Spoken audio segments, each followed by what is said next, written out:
este en Derecho Energético. Veo por aquí que ya está Vero Irastorza, ¿cierto? Sí, hola, buenas tardes. Buenas tardes. Bueno, entonces me permito rapidísimo presentarles a Verónica Irastorza y a Carlos Molina, quienes nos van a acompañar el día de hoy.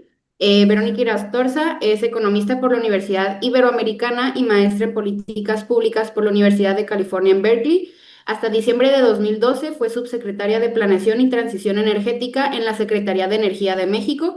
Posteriormente, encabezó al equipo de NERA, que asesoró a la Secretaría de Energía en el diseño de diversos aspectos para la implementación de la reforma al sector eléctrico, incluyendo mejoras a las reglas de mercado, el diseño de las subastas de largo plazo, entre otras.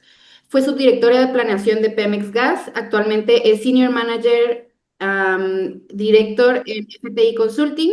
En 2013 fue investigadora visitante en el Departamento de Políticas Públicas y en el Instituto de Energía de la Universidad de California en Berkeley. Sus artículos sobre políticas y regulación energética han sido publicados en revistas especializadas como Bloomberg BNA, Electricity Journal, Public Utilities Fortnightly, Energía a Debate y la revista digital universitaria UNAM. Por otro lado, Carlos Molina es maestro por la Universidad de Columbia, especializado en política pública en el sector energético. Durante su posgrado también se desempeñó como presidente de la Asociación de Energía de la Facultad de Política Pública y Asuntos Internacionales de la Universidad de Columbia. Ha trabajado en la Comisión Reguladora de Energía, en la Secretaría de Energía y como consultor para firmas internacionales especializadas en el sector energético como Oxford Competition Economics y Castalia Strategic Advisors. En 2015 fungió como subdirector de tarifas eléctricas en la Unidad de Análisis Económico de la Comisión Reguladora de Energía. De 2016 a 2017 se desempeñó como director de Evaluación y Planificación Estratégica en dicha comisión, realizando la evaluación de diseño de regulaciones asociadas a la generación distribuida, tarifas de transporte de petrolíferos, las disposiciones administrativas de carácter general en materia de modificación de permisos de electricidad, entre otras. Fue asesor de la Subsecretaría de Hidrocarburos de la Secretaría de Energía. Ha sido consultor en el análisis de modelos de negocio para el transporte y distribución de gas natural licuado en el Caribe, desarrollando modelos financieros para analizar su rentabilidad. También ha llevado a cabo estudios sobre oportunidades de desarrollo comercial y prospectivas en materia de regulación para los mercados de almacenamiento de energía, generadores de gas de potencia de pico y esquema de demanda interrumpible en España, Inglaterra, Italia, Reino Unido y Francia. Actualmente es director en FTI Consulting. Bienvenidos, Verónica y Carlos. Adelante, el micrófono es suyo. No, muchas gracias, Isabel, y gracias a todos por estar aquí hoy.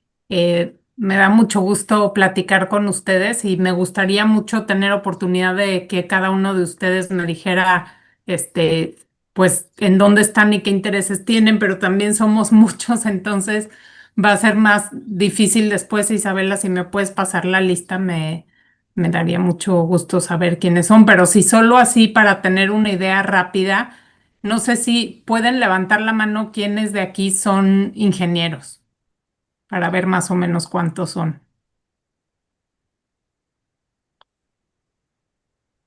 No sé si es que no se alcanza a ver bien, pero o no sé si más fácil con las, como así con la de las reacciones.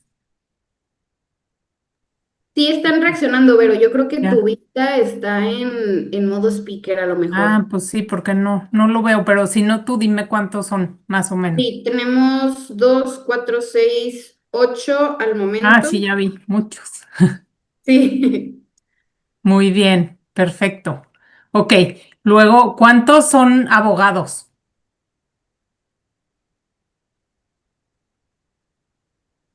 También hay muchos. Ok, perfecto. ¿Y hay algunos economistas? Ok, perfecto. Bueno, me doy una idea. Y luego la otra pregunta que tengo para ustedes es, ¿quiénes de ustedes conocen pues más el sector petrolero?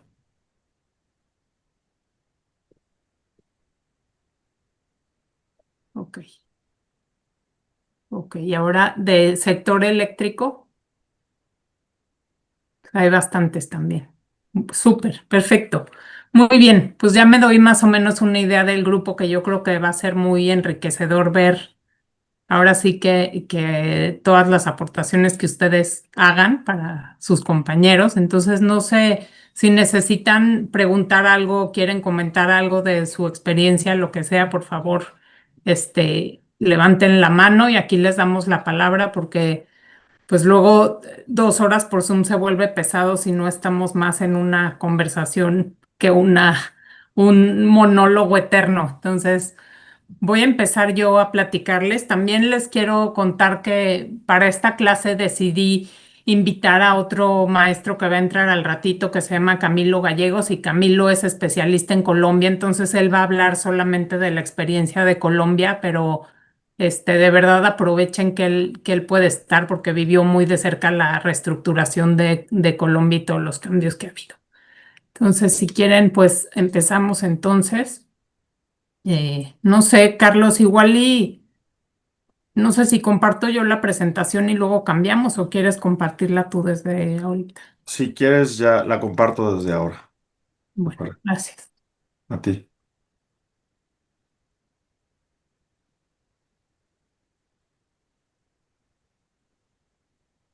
¿Ya se ve? Sí, muchas gracias. Pues a Carlos y a mí nos toca platicarles sobre las reestructuraciones de los sectores eléctricos a nivel internacional. Entonces, cogimos algunas experiencias. La verdad es que en la mayor parte del mundo ha habido cambios importantes en el tiempo en cómo se organizan y cómo se hacen las transacciones de electricidad. Entonces nos limitamos aquí a algunos ejemplos. El caso de México lo vamos a ver de manera un poco superficial porque sé que en este diplomado van a tener otras clases de este tema y no quería pues repetir mucho de lo que seguramente estarán viendo en otras clases, pero les vamos a platicar también de Chile, que en Chile yo he estado trabajando mucho recientemente y es un país muy interesante porque en muchos sentidos ha ido a la vanguardia. Por ejemplo, ahora en Chile hay un desarrollo impresionante de baterías, lo que está cambiando mucho el mercado. Entonces, me parece que es una experiencia interesante. Vamos a hablar un poco de Argentina y luego Camilo les va a platicar de Colombia. Vamos a hablar también del Reino Unido, California y creo que tenemos unas láminas de España, pero no sé si nos va a dar tiempo de cubrir todo, porque sí me gustaría que haya chance de platicar también con ustedes y de conocer sus experiencias de aquellos que han estado en alguno de estos mercados. Pues si quieres la que sigue, Carlos, bueno.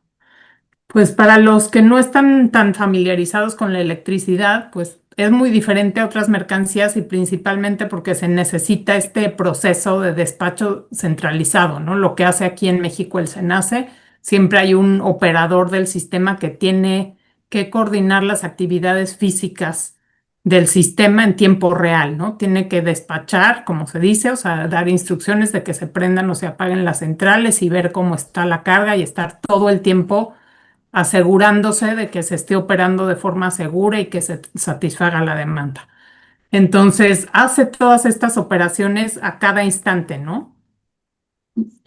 Para que la oferta sea igual a la demanda con todo y pérdidas. Y reconociendo siempre todos los límites físicos, como la transmisión, y demás limitantes. Entonces, en términos muy simples, la industria eléctrica tiene funciones físicas tradicionales, como siempre nos han dicho, como la cadena de producción de primero se genera la energía, se inyecta a la red de transmisión, el operador del sistema lo despacha y pasa a la distribución, que ya es menor voltaje para llegar a los consumidores, ¿no? Y todas estas funciones comerciales como mandar las facturas y medir cuánta energía consumieron y etcétera. Entonces, tradicionalmente toda esta industria había tenido un precio o tarifas que estaban establecidos por los gobiernos como un solo producto, ¿no? De punta a punta. Y esto cambió, como lo vamos a ver más adelante, ¿no? Al pasar a la competencia, algunas de estas funciones se desregularon, mientras otras todavía tienen precios fijos que los establecen los reguladores de acuerdo al costo de ese servicio. Entonces, pasamos al que sigue. ¿Y qué fue lo que pasó? ¿Por qué empezó a existir esto de mercados eléctricos y por qué se decidió hacer este cambio? Pues fue en realidad una respuesta a un cambio tecnológico importante, ¿no? Las plantas térmicas, o sea, el tamaño de una central de generación se hizo más chiquito. Entonces, cuando se dio este cambio de que las pequeñas turbinas de gas eran eficientes, fue cuando empezaron a poder competir, porque antes lo que pasaba era que se necesitaba una central muy grande para generar y dar servicio a áreas muy grandes. Entonces, no daba para tener competencia. Y con este cambio tecnológico fue que empezamos a ver los mercados como hacia mediados de los 90. Y parte del cambio de modelo fue porque el cambio integrado, o sea, el que una sola empresa, como era CFE, que es un modelo integrado, que eran dueños de todas las centrales de generación, de toda la transmisión, de toda la distribución, daban la factura al cliente final, ese modelo integrado, que era el que estaba en prácticamente todo el mundo, pues no da incentivos para ser eficiente, ¿no? Porque eres el único proveedor, pues si eres ineficiente no pasa nada porque no tienes competencia. Entonces se vio que en la competencia se podía alcanzar la eficiencia económica, o sea, que podían hacer que hubiera inversiones más eficientes en generación y también decisiones de qué planta construir y de dónde construirla. Y lo mismo para el lado de tarifa, se vio que también con la competencia pues se incentivaba unas señales para un uso más eficiente, además de dar más opciones a los clientes, ¿no? Ahora vemos en muchos países servicios donde si cargas tu coche en la noche te cuesta más barata la electricidad, donde si reduces tu consumo en horas pico también te bajan tu factura, o sea, hay como diferentes opciones también para el cobro, lo que antes no existía, ¿no? Y lo que motivó las reformas a nivel internacional fue en países donde había bajo crecimiento de la demanda, querían reducir los costos, lo que les comentaba, ¿no? Como no tenían incentivos para abaratar sus costos, o sea, por ejemplo, acá en Estados Unidos, donde yo vivo, las utilities, que eran los monopolios de energía, pues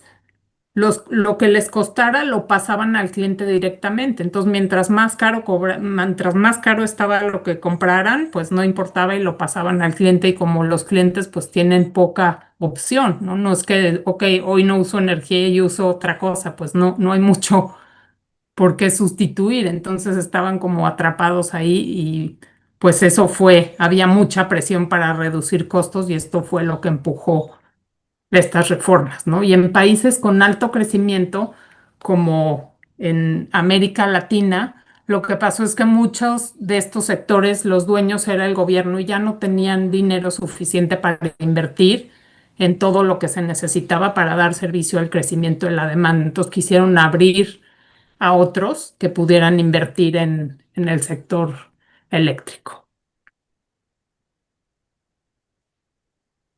Básicamente existen 4 modelos de la industria y estos 4 modelos son como del libro de texto. Hay un libro de texto muy bueno de Sally Hunt que si alguno está interesado en estos temas se los recomiendo mucho y al rato les escribo la bibliografía ahí en el chat.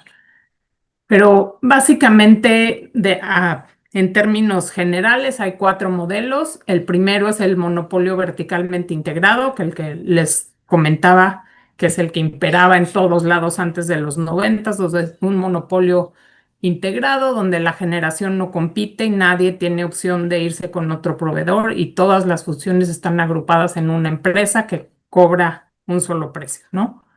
El modelo 2, que es de comprador único, es donde hay un solo comprador, o sea, hay un monopolio integrado que sigue dándole servicio a los usuarios finales, pero puede firmar contratos con otros y comprarles la generación, o sea, la electricidad que generan a otros. Entonces ahí empieza a haber un poquito de competencia, pero sigue siendo este modelo de comprador único, ¿no? Parecido a cuando empezaron los cambios en México con los productores independientes de energía.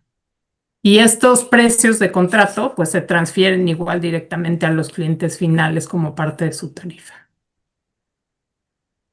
El modelo 3 es cuando ya existe competencia a nivel mayorista. O sea, hay un mercado y la compra se hace en ese mercado, todos compiten y los más baratos son los que generan electricidad, se entrega a la red y las empresas de distribución en muchos países son las que tienen el monopolio con sus consumidores finales, pero compran en el mercado al precio más conveniente, ¿no? Entonces, este es el modelo 3 de competencia mayorista y finalmente el modelo más extremo, digamos, donde hay más competencias, donde también ya se abre la competencia a todos los consumidores, entonces cada quien puede escoger a quién le compra la electricidad. Obviamente en todos los modelos la transmisión, que son los cables de transmisión y también de distribución, pues siguen siendo monopolios y eso sí siguen siendo regulados y no hay competencia, ¿no? Ahí para los economistas, obviamente, pues no da, ¿no? Por la escala que se requiere y demás, pues tienen que ser monopolios naturales. Pues la que sigue. Aquí es solo una ilustración de lo mismo que ya les platiqué, entonces no me voy a detener mucho, pero esto es el modelo del monopolio. Si quieres pasar, Carlos. Aquí el del comprador único, donde les comentaba que las empresas de distribución, o sea, hay un comprador único y las empresas de distribución atienden a los clientes, el modelo PIE básicamente. El que sigue, donde es el modelo ya del mercado mayorista, y la verdad es que en muchos países se quedan en un modelo 3 donde la competencia existe, pero solo para los grandes usuarios y las empresas de distribución pues compran para sus clientes y muchas veces los obligan a comprar con subastas o de una forma competitiva para asegurar que los clientes no paguen de más, ¿no? Y si haya realmente se les pase el beneficio de la competencia. Entonces, muchos países están ahí y el último, que es ya total competencia para los consumidores de cualquier tamaño, este es el modelo 4 de competencia minorista.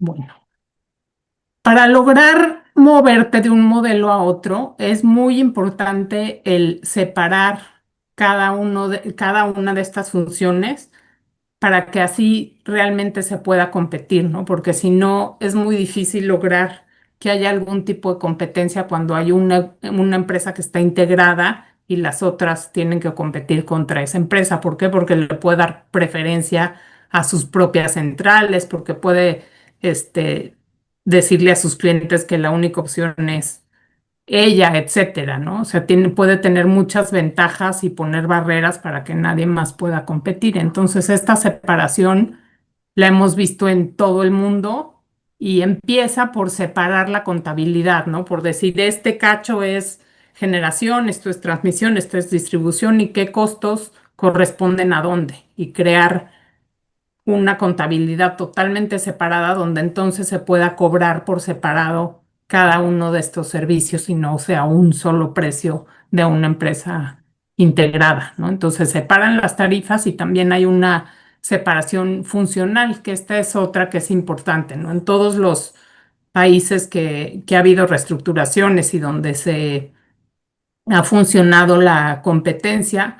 Hay una separación tanto vertical, como les decía, generación, transmisión, distribución, y horizontal, ¿no? No puede ser que siga estando todo junto, todas las plantas que tenía esa empresa, que era el monopolio, entonces las han separado en distintas empresas. En muchos lugares las vendieron a diferentes compradores de diferentes empresas para así poder asegurar la competencia. Entonces, la separación es clave y esto es una parte importante de estas reestructuras, como lo vamos a ver más adelante.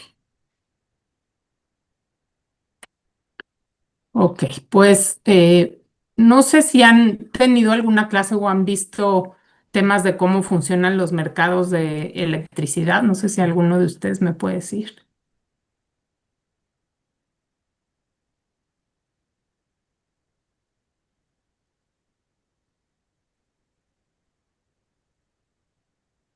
¿No? Sí, ya tuvimos una clase sobre el mercado eléctrico mayorista, Ah, pero perfecto. creo que no se metió tanto a detalle así como para revisar este tema de la asignación de precios, todo eso, el despacho. O- ok. Bueno, entonces voy a explicarles esto. Espero no ser repetitiva, pero si es algo que ya vieron, también avísenme y nos saltamos esas láminas, porque no quiero como aburrirlos con cosas que ya vieron. Pero bueno, para determinar los precios en el mercado, cómo funciona es que cada central, o sea, cada generador, dice cuáles son sus costos variables, ¿no? Entonces, por ejemplo, las empresas, no sé, los generadores solares o eólicos, pues no tienen costos variables porque no tienen que gastar, o sea, tienen solo costos fijos, ya que tú construyes un panel solar en algún lugar o construyes tus molinos de viento en algún lugar, ya no tienes que gastar casi en operación y mantenimiento, no tienes que gastar en combustible cada vez que generas. Entonces, ya que están tus costos fijos ahí, realmente tus costos variables son casi cero. Entonces, en el mercado tú solamente vas a decir cuáles son tus costos variables y con base a eso, el operador del sistema hace el despacho de energía. Entonces, primero despacha a los más baratos y después a los más caros, ¿no? Si ven en esas barritas, es como si todas las centrales fueran del mismo tamaño, de 100 megas, y tuvieran distintos costos. Entonces ahí tendrían, en medio estarían como las centrales de gas natural, que es más barato que el combustóleo, por ejemplo, ¿no? Entonces hasta el final despacharían el combustóleo. Y la última planta, o sea, la planta marginal, es la que fija el precio de mercado y ese es el precio que se les paga a todos.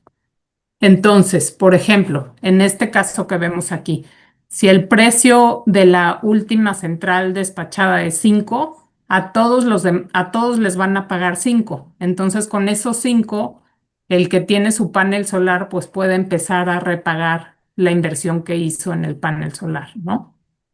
Y bueno, así es como funcionan los mercados y tiene lógica para los economistas, pues esto obviamente es lo óptimo, ¿no? Porque un panel solar ya está ahí construido y generar es casi que gratis. O sea, el decir, no, que no voy a despachar a la solar porque su costo total es más alto que no sé, un ciclo combinado a gas, pues no tiene sentido porque el ciclo combinado a gas sí tiene que pagar para generar esa electricidad, tiene que comprar el gas que le cuesta, ¿no? Y la planta solar no tiene que gastar nada, ya está ahí construida. Entonces tiene esta lógica económica donde se optimiza las centrales que generan para todo el sistema. Es la forma más barata de generar para todo ese sistema es por medio de este despacho económico, como se conoce.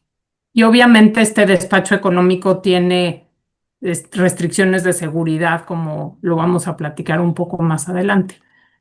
Pero es muy interesante porque entonces ningún generador se despacha si el precio es menor al precio de su oferta. O sea, nunca van a llamar a generar por ejemplo, en Chile hay muchas horas donde el precio es cero porque hay mucha energía solar. Ahí nunca van a despachar a un generador a gas, o sea, nunca lo van a hacer vender a un precio por abajo de su costo, ¿no? No los van a hacer perder dinero. O sea, no los van a llamar o a despachar si el precio es menor al precio de su oferta. Y los generadores siempre se despachan si su oferta es menor al precio. O sea, si van a ganar dinero, siempre seguro en el mercado los despacha, ¿no? Entonces ese precio siempre va a ser más alto que sus costos y siempre ganan dinero. Y los generadores siempre obtienen más de lo que ofertan si ellos generan, ¿no? Como lo veíamos en la lámina anterior. Entonces, por eso vemos que hay precios distintos según el nivel de demanda, ¿no? Cuando la demanda es muy baja, y esto también lo vamos a ver muy claro en el caso de Chile, pero cuando la demanda es baja, pues obviamente con unas cuantas plantas baratas que generen es suficiente. No tienen que prender las plantas más caras, entonces el precio es más bajo. Cuando hay poca demanda, es más barato. Cuando es el pico, ¿no? Las horas así de verano, cuando hay muchísima demanda, pues tienen que prender hasta la última planta, así sea carísima. Entonces los precios del mercado son más altos. Este es un ejemplo de la demanda promedio horario en el Sistema Interconectado Nacional, o sea, en México en 2024, y ahí pueden ver cómo cambia la demanda. Ahí está la de invierno y la de verano, 24 horas del día, ¿no? Entonces la demanda de verano es más alta que en invierno y luego hay unas horas, ahí pueden ver como las horas máximas en la tarde, ¿no? Y en la noche y ya luego baja.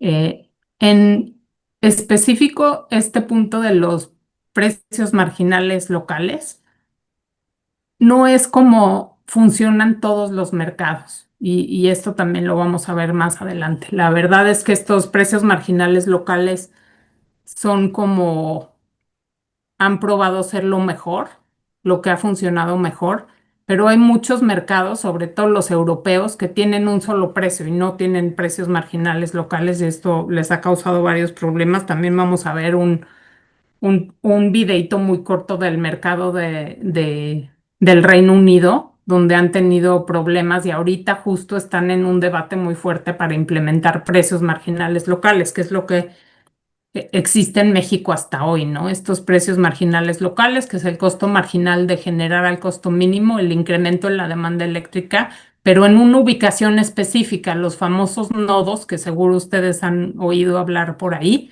que son puntos específicos en el sistema. No me acuerdo cuántos nodos hay, Carlos, como 3,000 en Sí, México. son como 3,000, sí, Ok. que están listados por el CNC, sí. Entonces son 3,000 nodos, 3,000 precios por cada hora del día en México.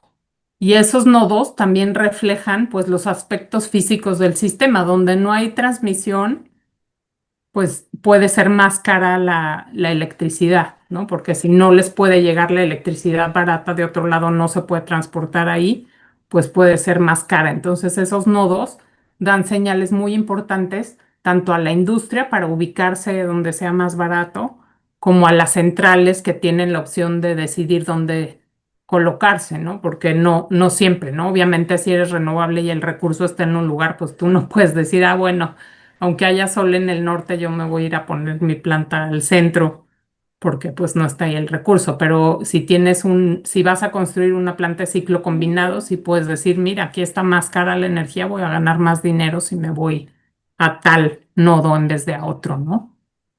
Y entonces los generadores buscan ubicarse en regiones con precios altos y los consumidores pues van a buscar irse a donde esté más barata la electricidad, sobre todo si son industrias que sus costos dependen mucho del consumo eléctrico. Los principales factores que definen estos precios en cada nodo son los precios de los combustibles, por lo que explicaba de que depende de qué planta genere, la generación hidroeléctrica, o sea, cuando el año es seco, cuando no hay agua suficiente y no hay suficiente hidroelectricidad, entonces, pues obviamente son más cara la energía porque plantas más caras tienen que sustituir a las hidroeléctricas, ¿no? El clima que afecta a la demanda, como cuando hace mucho calor y prendes el aire acondicionado, y a la oferta, ¿no? Cuando hay más viento o más energía solar o más hidro y las curvas de carga, que es lo que les enseñaba hace rato de cómo la forma que tiene la demanda. Y también los perfiles de generación, como cómo cuándo genera la energía solar o cómo genera la energía eólica, etcétera. Entonces también estos perfiles, todos estos factores son los que afectan cómo se muevan los precios en los diferentes nodos. Ok. Bueno, solo un ejemplo aquí. Como les decía, los generadores con costos más bajos son los que generan primero o son despachados, como dice aquí, y esto es por orden de mérito. O sea, el mérito es el más barato primero y el más caro después. Entonces, en este ejemplo tenemos tres generadores, A, B y C, ¿no? El generador A tiene 300 megas, puede generar 300 megas en esa hora y oferta a 10. El segundo tiene 200 y oferta 15 y el tercero tiene 200 también, pero puede generar a 20, ¿no? Tiene un combustible más caro. Entonces, el operador independiente del sistema o el ISO, Independent System Operator, que es el SENACE en México, pues ve y dice, mira, ahorita tenemos una demanda de 499 megawatts hora, tengo que ir a despachar la generación suficiente, o sea, asegurarme que haya suficiente generación para cubrir esos 499. Entonces dice, ok, el primero me vende a 10, tengo 300, y el segundo me vende a 15.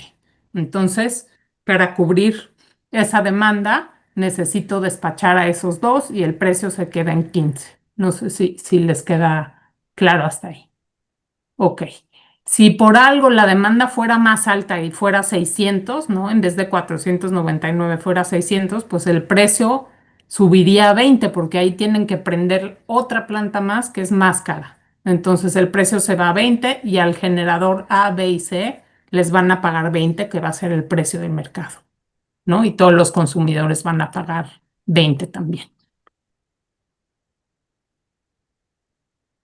Eh, bueno, además, los precios entre nodos, o sea, la diferencia entre un nodo del sistema y otro que esté ubicado en otro lugar, cambian según la congestión, o sea, lo que les decía de si hay transmisión, si hay restricciones de transmisión, y también por las pérdidas, que eso es algo físico que normalmente al transportar la energía se pierde un poco en el trayecto, como técnicamente más o menos el 2 o 3% de la energía, a veces menos y a veces más dependiendo de las condiciones de las redes, pero más o menos. Entonces, si tú estás en un nodo y necesitas 100 megawatts hora en este lado, tienes que generar aquí 102 para que aquí les lleguen 100. Entonces ese, pues a fuerzas tienes que pagar por los 102, ¿no? Entonces por esas pérdidas es una de los componentes de la diferencia de precios.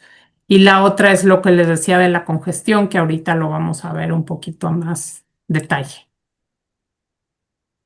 ¿Quieres explicar tú esto, Carlos? Sí, claro. Voy a ir a buscar rápido agua. Sí, claro, no se preocupe, no te preocupes. También una parte importante de la determinación de los precios marginales locales son las restricciones de transmisión que también podemos encontrar dentro del sistema eléctrico nacional, ¿no? Y esto esencialmente está dado por la capacidad de transmisión que tiene la red, que es distinta y su relación con la generación y cómo se transmite y se transporta la electricidad entre los distintos nodos y también cómo se necesita y se requiere esa energía en distintos nodos en función de los niveles de demanda que puedan existir en los distintos nodos del sistema. Entonces aquí podemos ver un ejemplo de cómo podría cambiar el precio de la electricidad, es decir, el PML, en dos escenarios. En uno en donde hubiera una región hipotética, porque evidentemente esto no sucede en la realidad, sin restricciones de transmisión, y una como sucedería en una región que tuviera restricciones de transmisión. Evidentemente, estas restricciones pues, podrían incrementar y abonar a los costos de electricidad que pudieran registrarse en el mercado. Y justamente en las siguientes láminas podemos ver un ejemplo, los ejemplos ilustrativos de cómo opera esto, cómo podría operar esto en la realidad. Aquí tenemos dos nodos, el nodo A y el nodo B, y tenemos las distintas demandas que están representadas por las figuras de casas que podemos ver.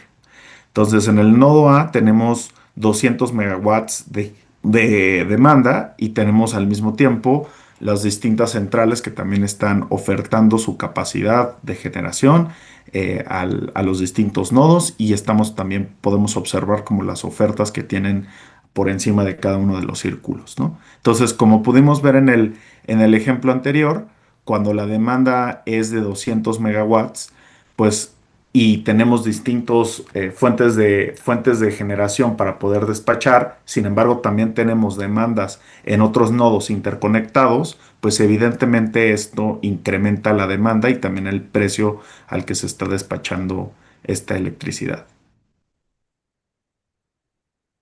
Aquí podemos ver un ejemplo con restricciones de transmisión, pero sin pérdidas en donde justamente podemos ver que la capacidad de transmisión que está conectando estos nodos se ve reducida y por lo mismo, pues entonces es necesario despachar una tercera central dentro del mismo nodo A, que es el nodo más barato, y eso evidentemente tiene un impacto dentro del precio que se observa en el nodo, ¿no? Entonces, como podemos ver, al reducirse la capacidad de transmisión, se despacha la tercera central que se ubica en el nodo A, y eso afecta el precio que podemos observar en el nodo A barato, que es el nodo en donde se está despachando esa central, ¿no?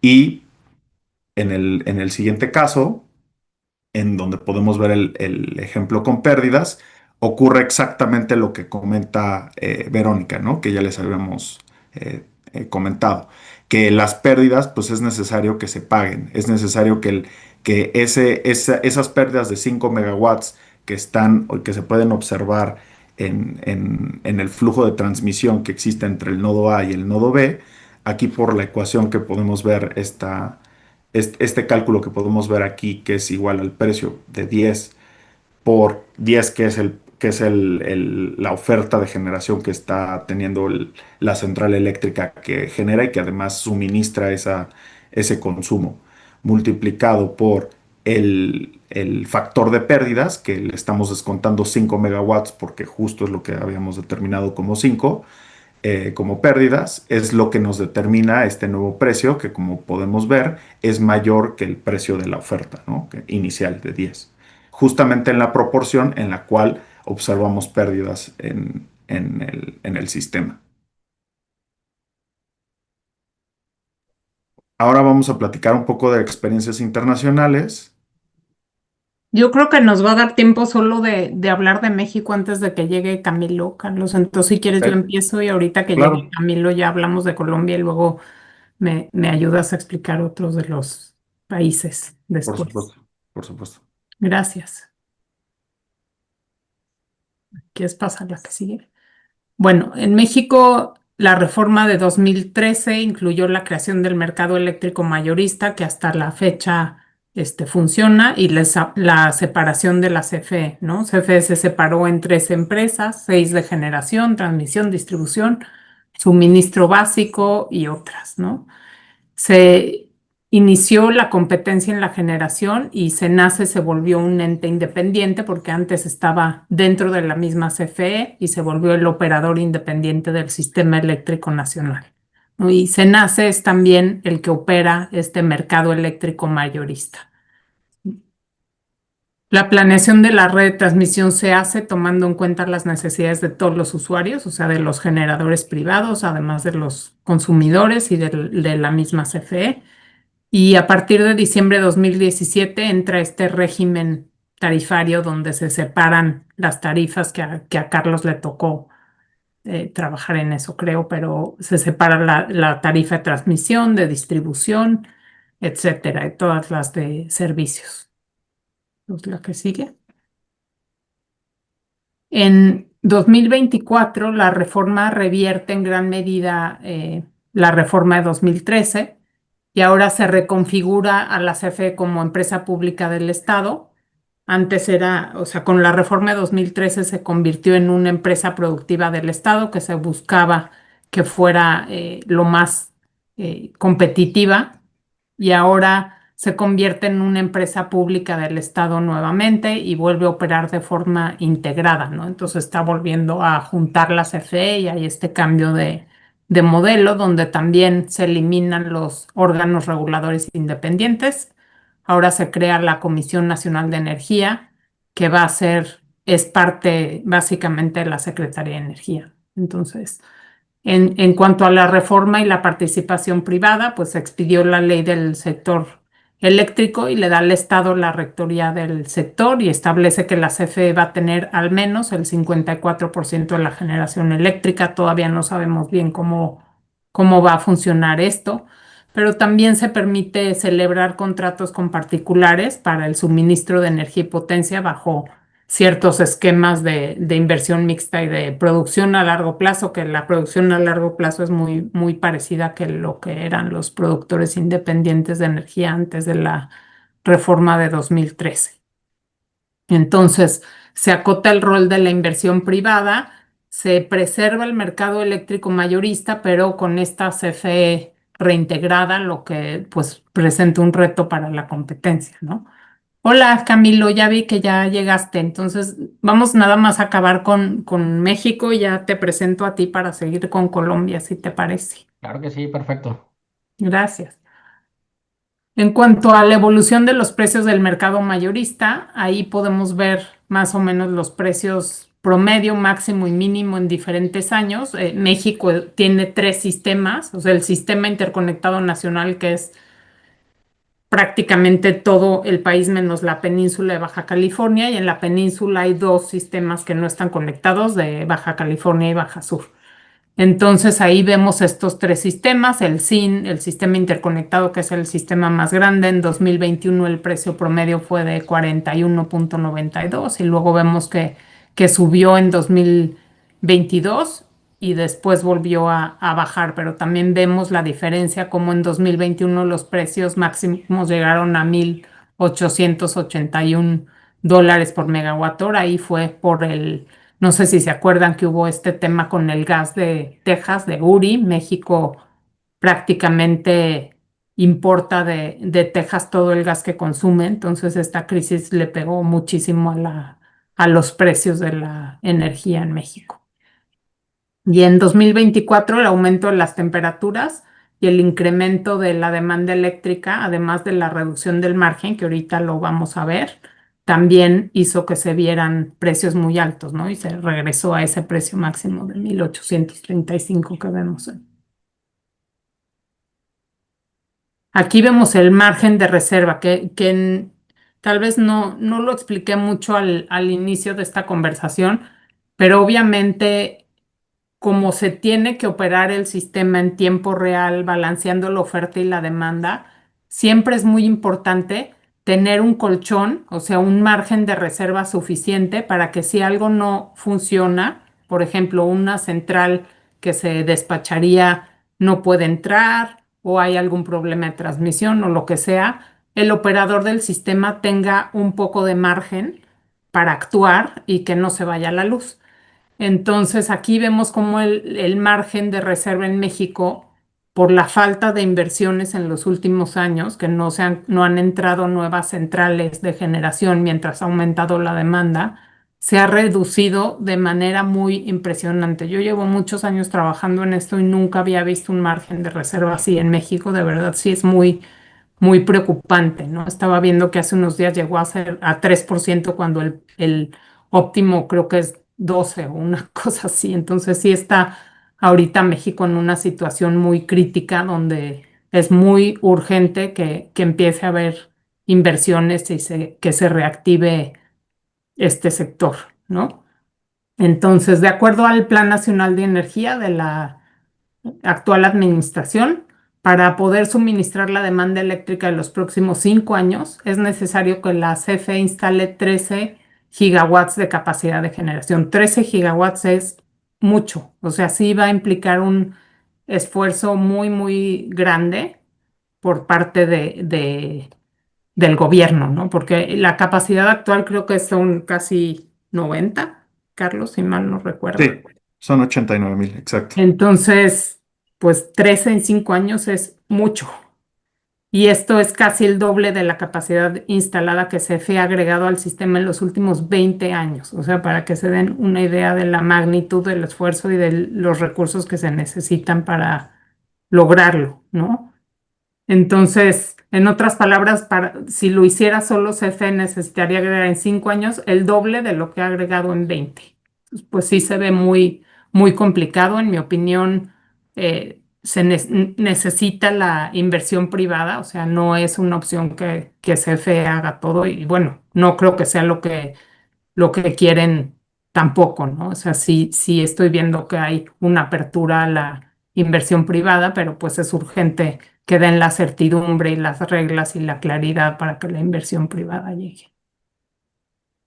Pues bueno, ahí me voy a quedar en el caso de México para que Camilo nos cuente sobre el caso de Colombia. Si quieres, nos vamos a Colombia, Carlos, porfa. Y mientras les cuento que Camilo es doctor en economía y es una persona súper preparada, que también estuvo en la Comisión Reguladora de Colombia, que es un órgano técnico muy reconocido a nivel internacional. Y Camilo, también si tú quieres platicarles un poco más de tu carrera, Camilo trabajó conmigo y con Carlos en Brattle Group, donde estábamos antes los tres, y ahí fue donde coincidimos y tuvimos la fortuna de trabajar juntos en algunos proyectos.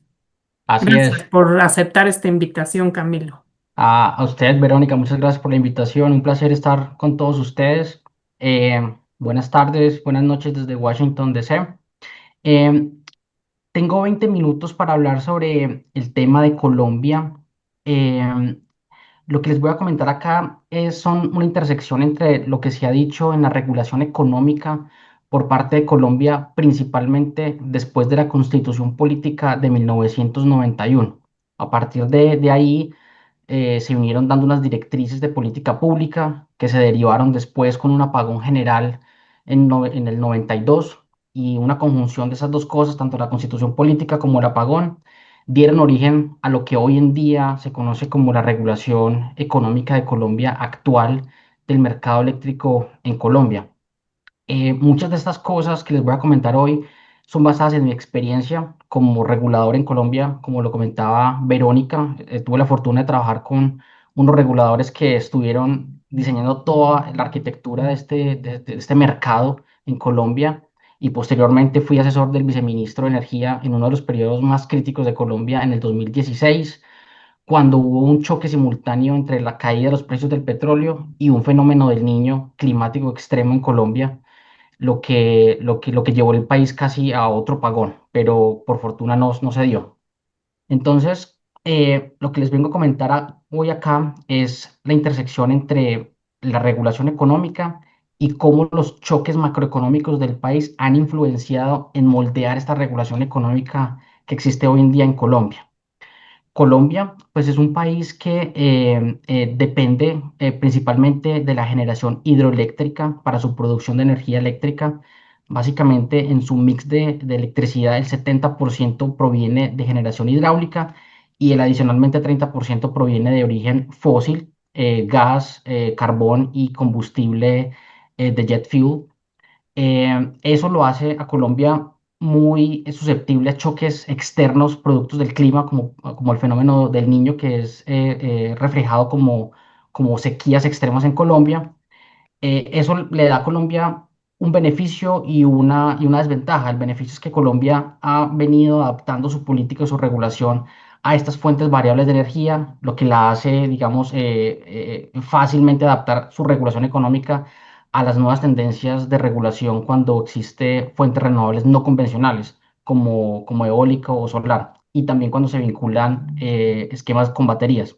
Pero adicionalmente a eso, pues es muy susceptible a cambios de clima y eso se ve reflejado en una volatilidad muy grande en los precios de los precios de bolsa en el mercado. Eso hace que Colombia tenga que tener otras arandelas, otros anillos de seguridad muy grandes dentro de la regulación, como mercados de capacidad muy fuerte o como los mercados de contratos también muy estables y fuertes. Camilo, muy rápidamente, cuando gustes, me dices para que cambie de lámina. Claro que Cuando... sí, gracias, Carlos. Entonces, lo que pasó en el 92, en el 94, cuando hubo todo este redireccionamiento. Básicamente, los principios rectores de la política de la regulación en Colombia fueron dos, y ese es básicamente el principal mensaje de la presentación por parte de Colombia. Uno, el principio rector fue basado en la confiabilidad, entendido como todos los recursos de generación en el país, hidráulicos, térmicos o los subsiguientes, deberían tener un producto de energía firme, que cuando exista un fenómeno del Niño o cuando exista cualquier evento de contingencia, deben por lo menos producir una energía firme. Es el principio rector número uno. Y el rector número dos de esos principios de la regulación económica, que se deriva desde la Constitución hasta toda la regulación de ahí para abajo, es la inversión y en competencia. Colombia en su época, en el 92, se estaba sufriendo unos déficits fiscales muy grandes, tanto macroeconómicos como del sector mismo como tal, y lo que llevó en entonces fue diseñar unas políticas, primero, para independizar el sector y segundo, para atraer más inversión privada. Entonces, se crearon dos incentivos.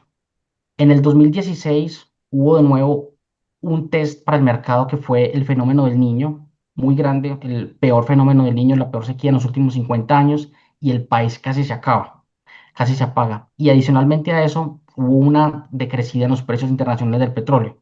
Si ven en la gráfica de la izquierda, en la parte superior, los ingresos del gobierno eh, rebajaron del 16% básicamente en promedio que existían a 1% en el 2016. Eso fue un choque grande porque si se ve, por ejemplo, en el Producto Interno Bruto de Colombia, casi que bajó de un 3% a casi un 0%. Eso lo que hizo en Colombia fue, uno, volver a reforzar que Colombia necesita más inversión para mitigar posibles efectos fiscales que puedan derivarse del futuro por la dependencia del petróleo. Y segundo, por el fenómeno del Niño, crear una diversificación de la matriz energética, no solamente depender del agua, sino también impulsar otras fuentes renovables. Por tanto, en el 2016 se crean unos esquemas regulatorios basados en esquemas tributarios que les facilitaron mucho más la inversión a los inversionistas y también en incentivos fiscales y tributarios para los inversionistas extranjeros en Colombia. Siguiente diapositiva, Carlos. Si se entiende la regulación económica en Colombia desde el 92, los efectos que se reflejaban en ese entonces fueron unos déficits fiscales grandes y una baja inversión. Esto se derivó básicamente por tres disparadores. El primero de ellos fue que consistía en unos monopolios estatales verticalmente integrados antes del 91. Eso eran básicamente manejados regionalmente en Colombia. No existía una integración por parte de todo el país.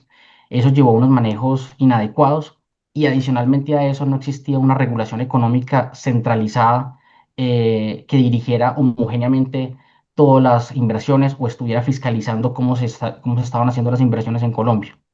Eso lo que llevó monopolio fue una deficiencia administrativa, baja en la calidad de la prestación del servicio, altos costos operativos y unas deudas desmedidas. Eso pues se llevó a una pérdida de la calidad del servicio y unas altas pérdidas técnicas y no técnicas. Eso es producto de unas bajas, muy bajas inversiones en transmisión y distribución de energía.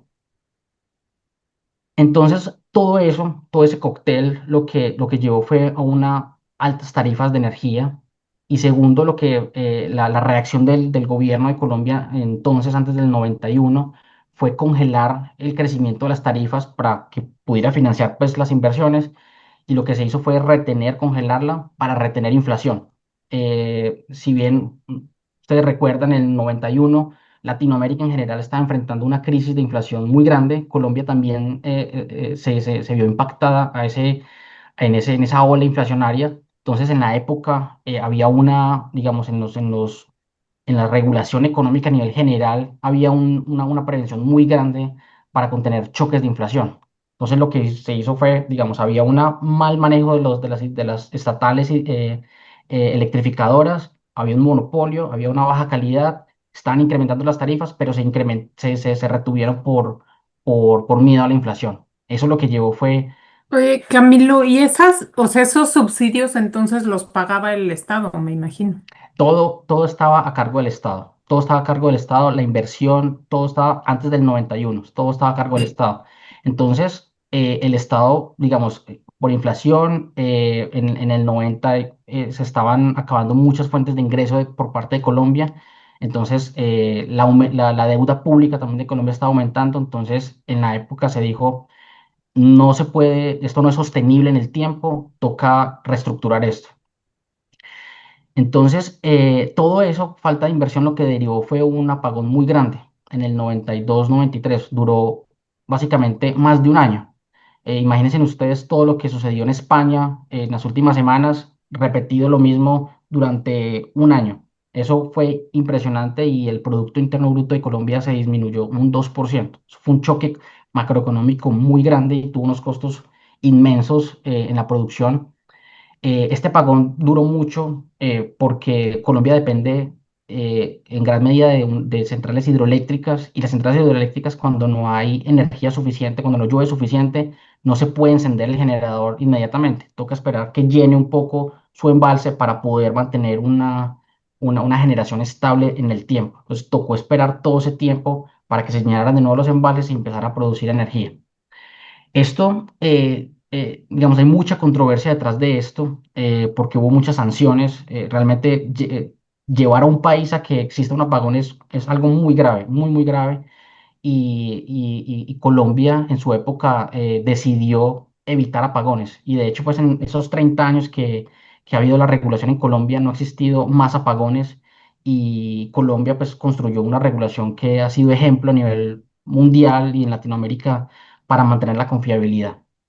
Entonces, en el 92 se hizo una necesidad de reestructurar el sector para incrementar la confiabilidad y la inversión extranjera en Colombia. Siguiente slide, Carlos, por favor. Las principales reformas que se hicieron en Colombia fueron a continuación. Esto es un resumen que hicimos sobre el mercado de Colombia, pero a grandes rasgos deja un poco sobre cuáles fueron las recetas que se hicieron para mejorar el sistema y yo creo que lo mejoró. Digamos, todas estas recetas que se dieron en Colombia en el 94 cuando se empezó ya a mejorar y se pasaron unas leyes para mejorar todo el sistema, fueron producto de muchas discusiones internas, externas, se contrataron los mejores consultores y académicos a nivel mundial para llegar a este sistema. ¿Cuáles fueron como esos principios que se irrigaron en estas leyes en Colombia en el 94 y después en el 95? Primero, una separación de las actividades del servicio de energía eléctrica. Se separan las actividades de generación, de transmisión y distribución. En otras palabras, se acaba la integración vertical y aquellas empresas, por ejemplo, que tenían transmisión y generación, como el caso de ISA, se escindieron y se separaron empresarialmente. Por lo tanto, por ejemplo, hoy en día en Colombia existe ISA, que es una transportadora de energía eléctrica, e ISAGEN, que es derivado de esa disrupción. También se crea la actividad de comercialización. La comercialización se entiende como una respuesta que los usuarios podían escoger quienes le prestaban el servicio de energía eléctrica en competencia. Entonces un usuario podría decir, yo quiero que este mes el comercializador X me lleve mis tarifas de energía o el siguiente mes otro. Entonces, en respuesta como a esa necesidad de mejorar la competencia a nivel del retail, se creó esa figura de comercialización, que no depende exclusivamente de la distribución, pero que podía ser una empresa incluso sin activos, pues sin redes y que podían operar en el mercado. Al siguiente año, del 94, se crea el mercado mayorista de electricidad. Básicamente, el mercado mayorista de electricidad también adoptó o recibió de aguas arriba pues, todos los principios que se venían dando, como confiabilidad y manejo y la inversión, una mayor inversión. Entonces, se creó el mercado mayorista para atraer más inversión y en competencia. Esto suena un poco como digamos, básico en un país como Colombia, que venía con un apagón, con crisis fiscales, pero toma una mayor relevancia cuando se ve el entorno como país en Colombia. En Colombia en el 95, en el 2006, nadie quería invertir en Colombia. Entonces era era una filigrana muy grande que se tenía que hacer en estas regulaciones para realmente atraer inversión en Colombia. Entonces hubo unas promociones de país, se tuvo que básicamente hablar en el mismo idioma de lo que hablaban el resto del mundo en los fondos de inversión grandísimos de inversión en generación para poder llegar a un sistema como el que tiene Colombia hoy en día. Se separaron de las propiedades verticales, las integraciones verticales, como decía, se hicieron algunas privatizaciones parciales, otras totales.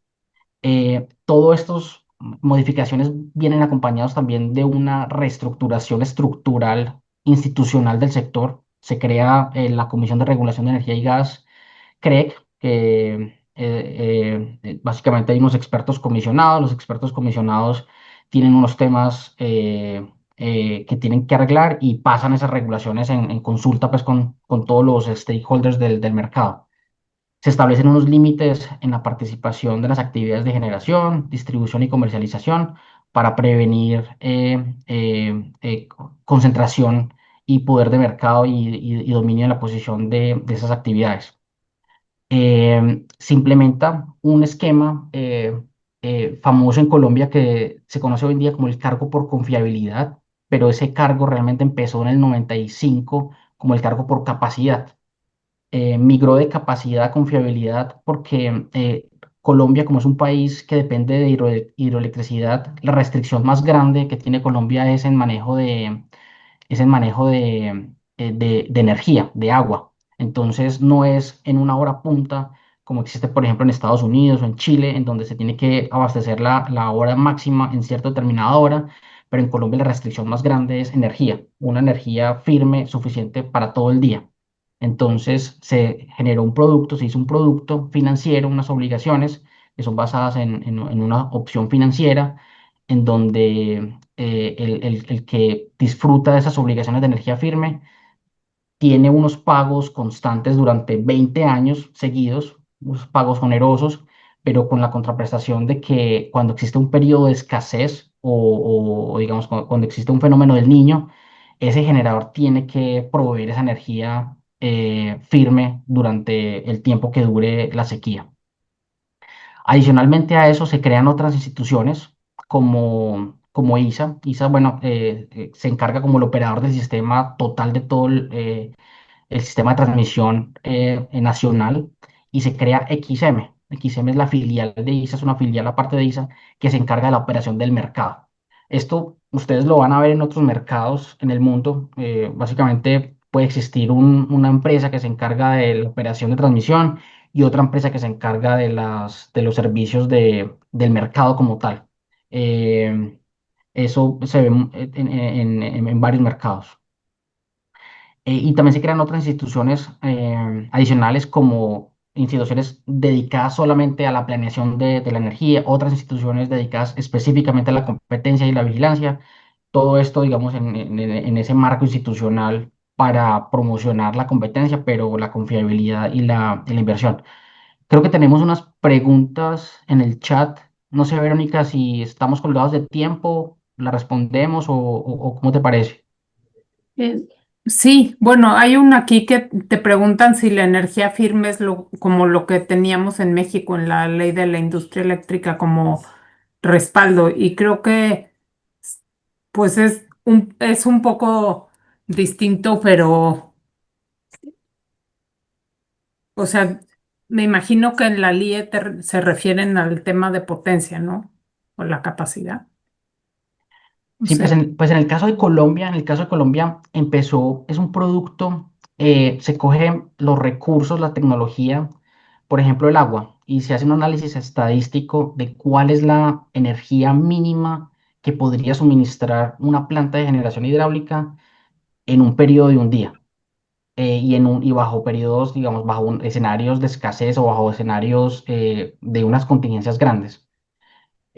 Y eso se coge para todos los recursos, para las térmicas de carbón. Se estudia cómo son los contratos de suministro de combustible y cuál es la energía firme que puede tener una planta térmica. Lo mismo también pasa ahora con las fuentes renovables no convencionales, con el sol o con el viento. Se hace un análisis estadístico o se consiguen los datos, se extrapolan los datos hacia el futuro de cómo podrían comportarse el viento o la irradiación solar en una zona en específico y se hace un análisis para asegurar cuál es la energía mínima que puede abastecer una central. Adicionalmente a eso, hay, todos esos se han venido acompañando con unos productos financieros. Por ejemplo, una empresa que supongamos que tenga energía firme, supongamos de 95, pero quiera ir a 100, porque digamos ese 5%, la probabilidad de existencia es muy, muy baja. La regulación permite que ese 5% adicional se pueda asegurar financieramente. Tienen que presentar unas garantías de cumplimiento para que en caso de que exista o que no se ejecute esa obligación, pues entonces los usuarios de energía eléctrica disfruten de la ejecución de esa garantía financiera. Bueno, creo que no hay preguntas adicionales. Siguiente slide, si quieres, Carlos, por favor. Toda esta regulación general, toda esta regulación general eh, creo que Cintia tenía una pregunta, tiene actualmente esquemas de almacenamiento de energía, inyectar a la red. Sí, sí, Cintia, también en Colombia hay actualmente esquemas de almacenamiento de energía por baterías. Eh, la participación está en el mercado de energía, pero no está regulado para otros servicios, como los servicios complementarios o los servicios de regulación.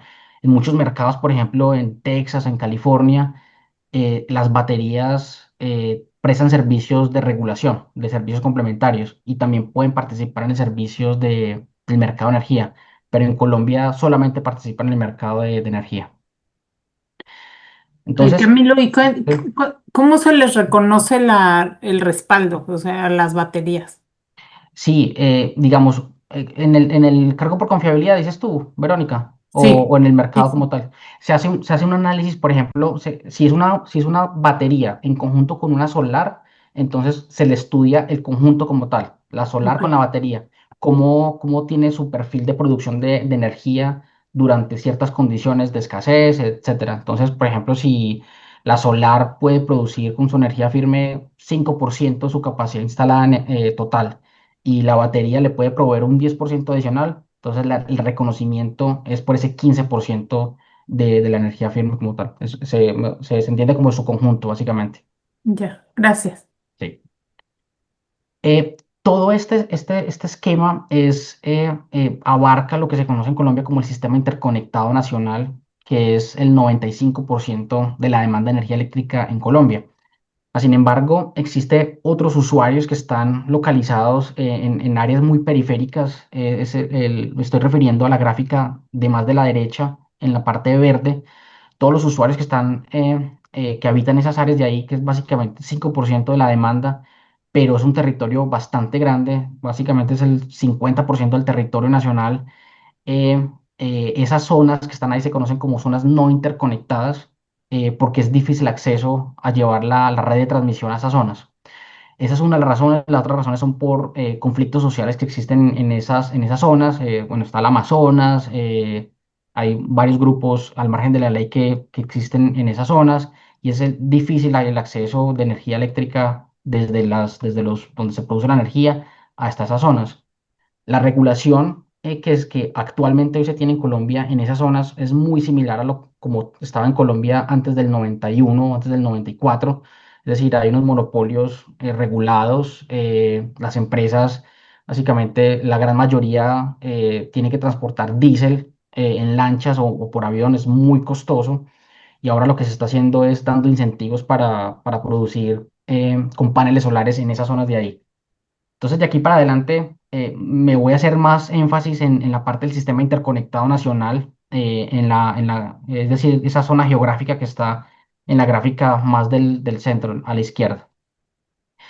Como característica del sistema interconectado nacional, adicionalmente a todo lo que he comentado, el país se dividió por ingreso económico. Cada uno de los usuarios de energía eléctrica se dividen por su ingreso económico, es decir, por unos estratos que va desde el 1 hasta el 6, y existen unos subsidios cruzados. Los estratos socioeconómicos más bajos, más pobres, del 1 al 3 reciben unos subsidios, y reciben esos subsidios hasta el consumo de subsistencia. Eso es básicamente un consumo de energía en kilovatio hora mes, que se regula, depende de donde el usuario se encuentre. Si está en el centro del país, que es más, la temperatura es más templada, pues el consumo de subsistencia es menor que un usuario que está en el norte del país, en la costa atlántica, donde puede haber temperaturas más altas. Entonces existe ese esquema de subsidios cruzados en donde los estratos más altos y la industria o los comerciales pueden dar subsidios a los estratos más bajos. Esa tarifa de energía, o sea, la tarifa de energía que recibe un usuario en Colombia cada mes, la gran mayoría, más del 55%, se explicaba por movimientos en los costos de generación en el mercado de energía eléctrica. Entonces, el remanente de la presentación va a estar enfocado en los costos de generación, en el mercado de generación como tal y en el sistema interconectado nacional. Siguiente, Carlos, por favor. El mercado de energía mayorista en Colombia eh, está compuesto básicamente por tres submercados. El primero de ellos es un mercado spot, en el cual todos los días, todos los generadores, independiente de su capacidad, todos los generadores por encima de una capacidad de 20 megavatios, tienen que enviar una oferta de energía por todo el día y una disponibilidad de energía. Esta disponibilidad es la disponibilidad real del generador, es casi que su capacidad instalada, derrateada por mantenimientos o por otras cosas, pero tienen que enviar su disponibilidad real. Existen unos contratos de largo plazo o de mediano plazo, Camilo, perdón, nada más ujú, les quería ahí aclarar porque hace rato estábamos hablando de los precios marginales locales y de los nodos y que en Colombia tienen un solo precio, ¿no? así Sí, es, ok, así es, así es. gracias. Es un esquema basado en un uninodal y es de Ahead, así es. Se ha querido pasarse a un esquema nodal. No se ha podido porque precisamente con lo que estábamos comentando, los principios de confiabilidad, se entendió la confiabilidad que todo el sistema, todo el Colombia tiene que disfrutar por igual de la confiabilidad. Entonces, si se tiene como señales de precios localizadas o nodales, puede darse el caso de que en alguna región del país se active la señal de escasez cuando en otra región del país no se ha activado. Entonces, por eso, digamos, ha sido una de las razones por las cuales no se ha migrado a un esquema nodal, cuando si bien es un esquema mucho más eficiente para los usuarios en general. Existe un mercado de contratos de largo plazo. Básicamente es un producto bilateral over the counter en donde un generador firma condiciones de precio y de cantidad con un comercializador o con un distribuidor de energía básicamente para mantener un precio y para mitigar posibles exposiciones en la bolsa del mercado. Es un mercado bastante líquido, bastante movido y como es un producto bilateral y over the counter, pueden haber todas las condiciones que uno se pueda imaginar.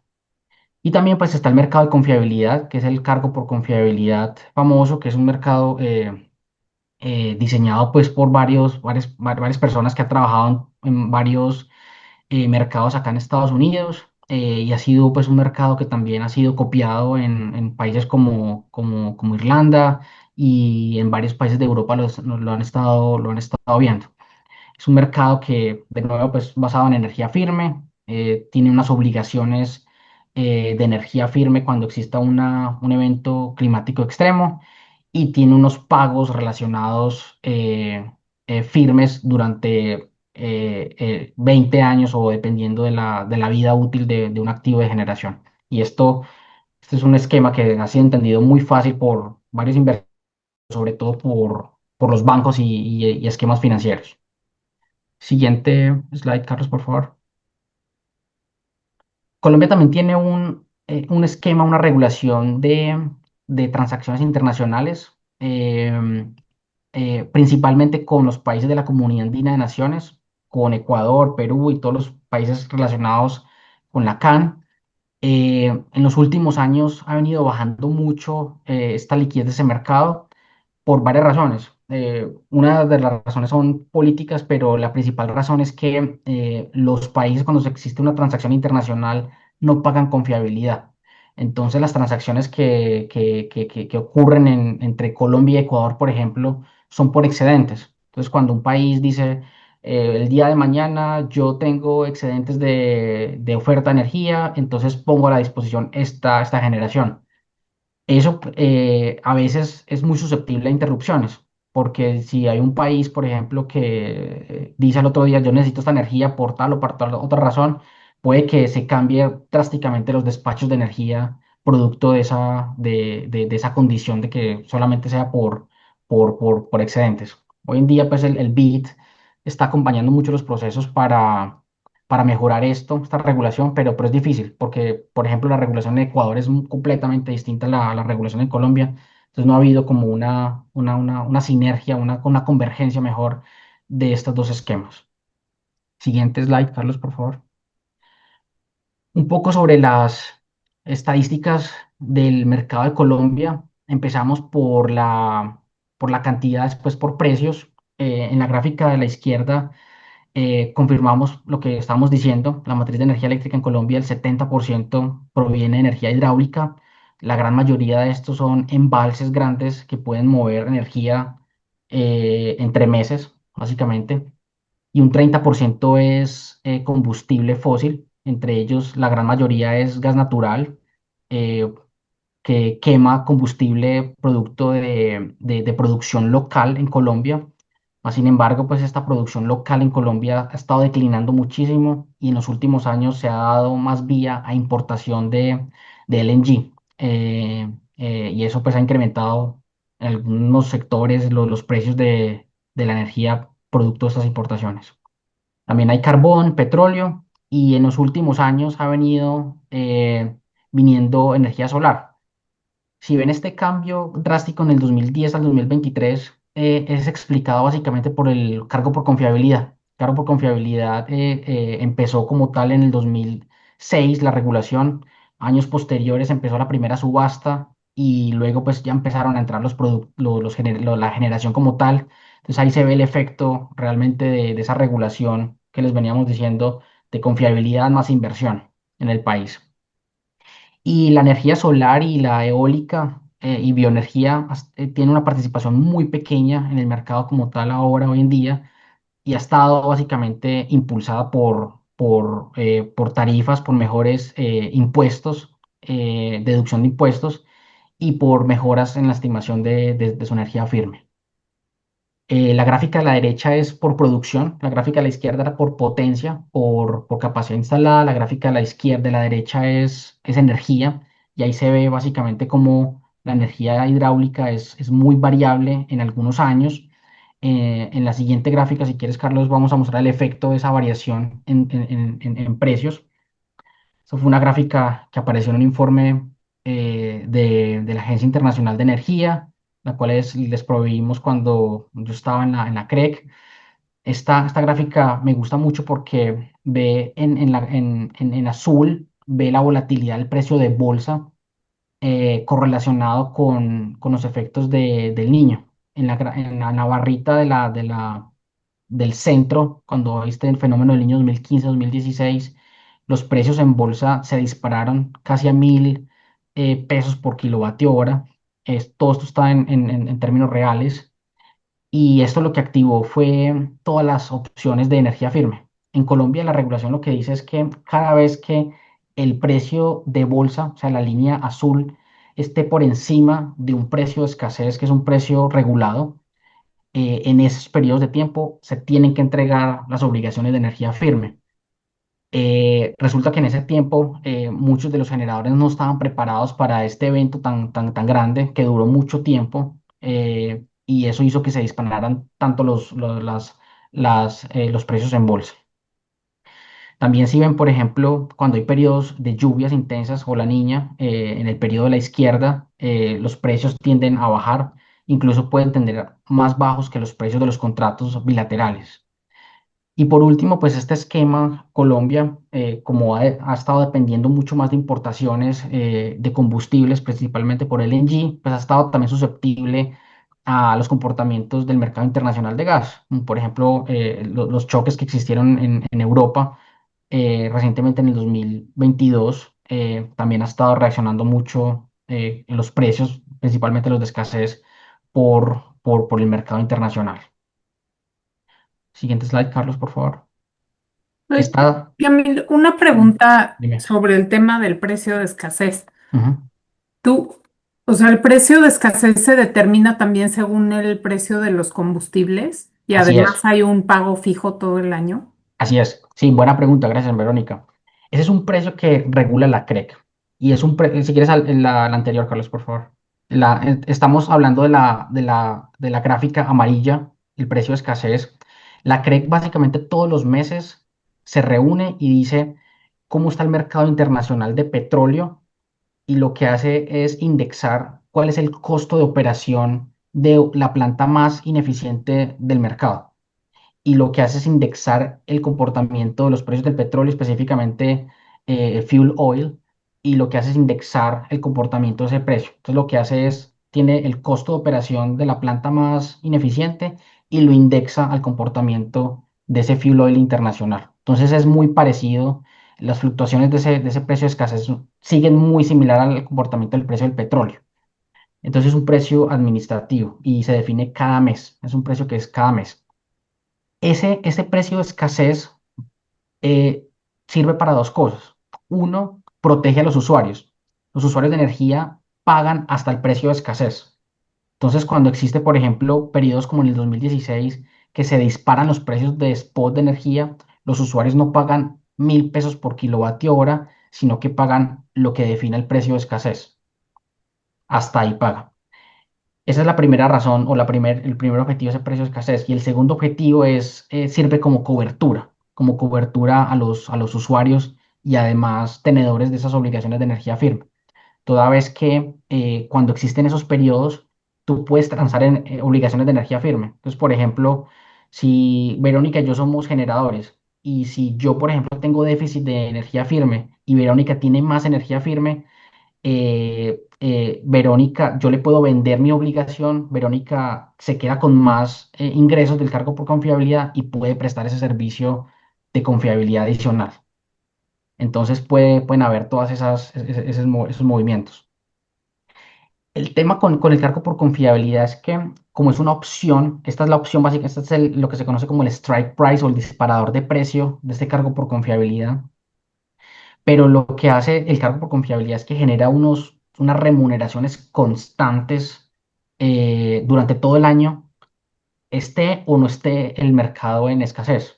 Eso es rentable para un generador porque siempre recibe independientemente ingresos de las fluctuaciones del mercado, pero con la prestación, con la contraprestación de que cuando exista déficit o escasez de energía, pues tenga que estar listos para abastecer su energía firme. Gracias. Dale. Esta gráfica es igual que la anterior, pero lo que muestra es la volatilidad. La anterior mostraba promedios, esta muestra ya el rango que puede tomar los precios de bolsa en el mercado. Lo que estábamos mostrando en la gráfica anterior era la azul sólida y las sombras acá en azul de esta gráfica lo que muestra son el rango de precios a los que puede llevar. Entonces, por ejemplo, en algunas horas el mercado puede básicamente casi que doblar o más que doblar los precios promedio. Entonces, es una volatilidad bastante alta en este mercado spot. Entonces, si no existiera, por ejemplo, esta opción de cargo por confiabilidad o contratos bilaterales, un usuario se vería afectado enormemente por la volatilidad de estos mercados. Entonces, por eso es la necesidad de contar no solamente con un mercado transparente, competitivo, pero acompañarlo con mecanismos de contratación bilateral más un cargo o un mercado de capacidad o de confiabilidad. Siguiente slide, Carlos. Yo creo que estas son unas estadísticas del cargo por confiabilidad. Esto es muy similar a cómo funciona, por ejemplo, en el mercado de New England en Estados Unidos. Hay una energía firme. Existen también unas subastas. Estas subastas las convoca la CREC, el regulador, cuando ve hacia futuro déficit de energía. Entonces, cuando la CREC hace unos balances de energía firme hacia futuro y si ve que la demanda esperada va a estar por encima de la oferta de energía firme, entonces convoca una subasta de generación. Y cuando no se convoca una subasta, pueden haber subastas de reconfiguración, en las cuales, por ejemplo, tenedores de obligaciones de energía firme pueden ajustar sus posiciones y la CREC lo que hace es hacer unas subastas competitivas para ajustar esas posiciones en lo que se conocen como subastas de reconfiguración. Y pueden ser subastas de compra o pueden ser subastas de venta. Esas subastas también de reconfiguración se hacen cuando la entrega de esta energía es inferior a 4 años vista. La CREC lo que hace es anunciar con la subasta principal de energía a 4 años lo que va a entrar para alcanzar básicamente la construcción de una planta de generación. Pero si se convoca antes, si hay una necesidad antes, se hace estas subastas de reconfiguración. Algunos datos adicionales en el cargo por confiabilidad, la última subasta cerró a $18 por megavatio hora. Esto es un cargo alto si lo compara con otros mercados de confiabilidad en Estados Unidos. En Estados Unidos básicamente hay dos vertientes bilaterales o un mercado por capacidad y este precio de Colombia es mayor que lo que se ve, por ejemplo, en mercados como Estados Unidos. El valor a distribuir de este cargo es grande, es básicamente 1.3 miles de millones de dólares anuales que se distribuyen. El mercado total del mercado de Colombia es básicamente unos 7.000 millones de dólares y este mercado por confiabilidad es 1.3 en promedio. La demanda puede participar, o sea, puede tener obligaciones, puede reducir energía y se le paga como un cargo por confiabilidad. Puede participar, está regulado, pero, pero es muy poco lo que tiene en estos momentos. Básicamente lo que tiene hoy en día es 3% de la demanda anual esperada de energía firme. Siguiente slide, Carlos, por favor. Em, Retos de la transición. Hay unos retos. Este slide creo que tú lo pusiste, Verónica. No lo. Sí, yo creo que ese es de después, no, Ah, no ok. va ahí. Sí, Bueno. Gracias. creo Yo creo que que hasta ahí llegamos, hasta sí. ahí, así es. Exacto. No sé si No, hay muchas preguntas, Verónica o gracias, Carlos. Camilo. No sé si alguien tiene, hay una pregunta aquí de Juan Ángel Ibáñez que pregunta si en Colombia tienen más de un suministrador básico, o sea, si quién le vende a los usuarios finales, si tienen más de un suministrador para los pequeños usuarios. Sí, sí, en eso el esquema en Colombia se llama comercializador, es el comercializador de energía y existen muchísimos comercializadores de energía en Colombia que eh, eh, eh, pueden tener activos de distribución o pueden ser comercializadores puros. O sea, es una empresa financiera que atiende el usuario. Entonces existen muchísimos comercializadores en Colombia y el usuario, por regulación, pues puede solicitar cambio de comercializador, o sea, del que le factura todos los meses en Colombia. Sin embargo, pues ese cambio no es muy frecuente. Realmente existe en la regulación, pero es poco frecuente. Ok, gracias. No sé si hay otra Muchas pregunta. gracias. Sí, cuatro preguntas rápidas. Aarón Fernández de este lado. Y Camilo, muchísimas gracias. Muy interesante la información. La primera es, después del 91, entiendo que ya hay inversión extranjera de alguna forma para Colombia. Entonces, ¿quiénes son los países principales que están invirtiendo? Tal vez con eso un poquito ligado a la segunda pregunta es, ¿cuál es la demanda de energía eléctrica que ve Colombia en los próximos años? Tú define el Sí, periodo. sí, sí, muy buenas preguntas, Aaron. La inversión que se ve en Colombia se ve de todo lado, principalmente de Estados Unidos, fondos de inversión, fondos de pensiones desde Estados Unidos que han invertido en Colombia. Un ejemplo de esos fue, por ejemplo, Isagen. Isagen fue comprada, era público porque se salió de ISA y se volvió Isagen, era público y lo compró Brookings en el 2016 básicamente. También tiene inversión chilena grande, hay inversión española, inversión italiana. Esos son los grandes que yo conozco hasta el momento. Y también hay inversión local muy grande también en Colombia. Sí. Oye, ¿y el LNG de dónde les está llegando a ustedes? Ese se está trayendo del Golfo de México. Básicamente hay unos comercializadores que están allá. Se ha querido también traer LNG de Perú, de Camisea. Mm, Ellos tienen allá ok. unos suministros, unos puntos, porque a Colombia le falta LNG en la parte pacífica de Colombia, Ujú, entonces le vendría muy bien inyectar gas natural por el Pacífico de Colombia, pero la gran mayoría del LNG que entra es por el norte, por el Atlántico, porque están la gran mayoría de las térmicas parqueadas allá en el Atlántico. Entonces, y entra directamente a la red de gas de Colombia y baja directamente hacia el norte, del norte hasta el centro, básicamente. ujú, ujú, ujú. No, perfecto. Eh, Creo que con eso contestaste las otras dos que tenía. Ujú. bueno, y sobre básicamente en demanda, Aaron, lo que se ve es un incremento grande en la demanda en Colombia hoy en día por dos fuentes. Una, por electrificación propia de la economía. Todavía Colombia tiene un espacio grande para electrificar otros sectores de la economía, como por ejemplo autos o servicio público que ha estado funcionando con gas o gasolina y lo quieren pasar a electricidad. Entonces hay un potencial grande. Y también he escuchado mucho sobre data centers que se quieren poner en algunos lugares. No sé si eso le va a quitar demanda o van a ser como aislados o van a ser integrados al esquema del sistema interconectado nacional, pero sí he escuchado algunas personas interesadas en data centers en Colombia. Súper interesante. Gracias, Camilo, de verdad. Listo, con gusto, Bar. Pues, muchas gracias, Camilo. Buenísima la explicación y te agradecemos mucho. No, con todo el gusto. Saludos. Muy bien.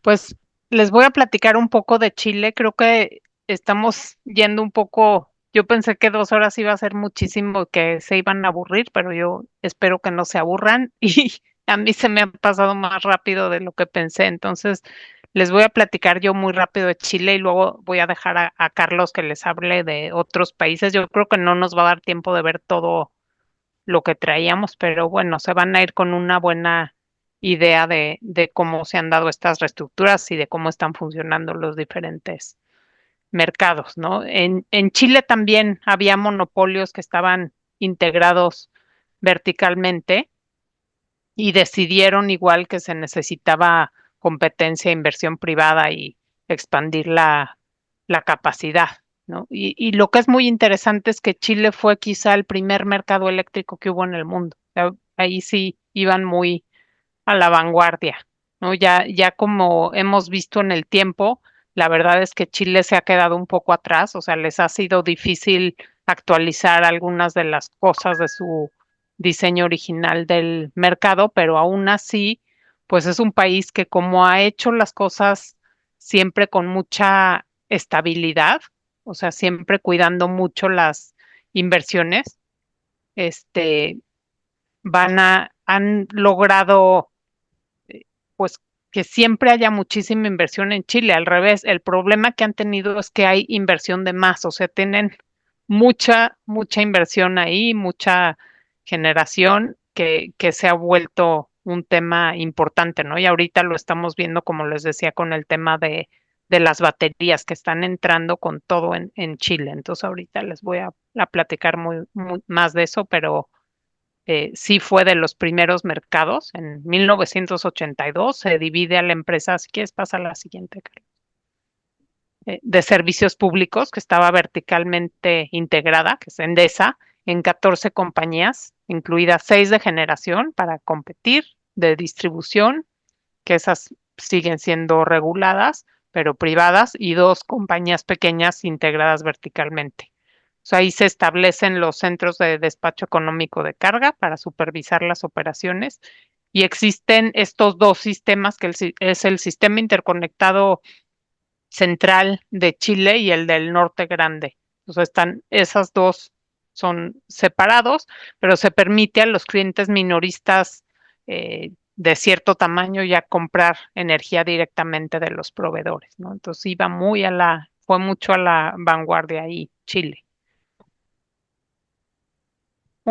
Algunas estadísticas del sector chileno actual.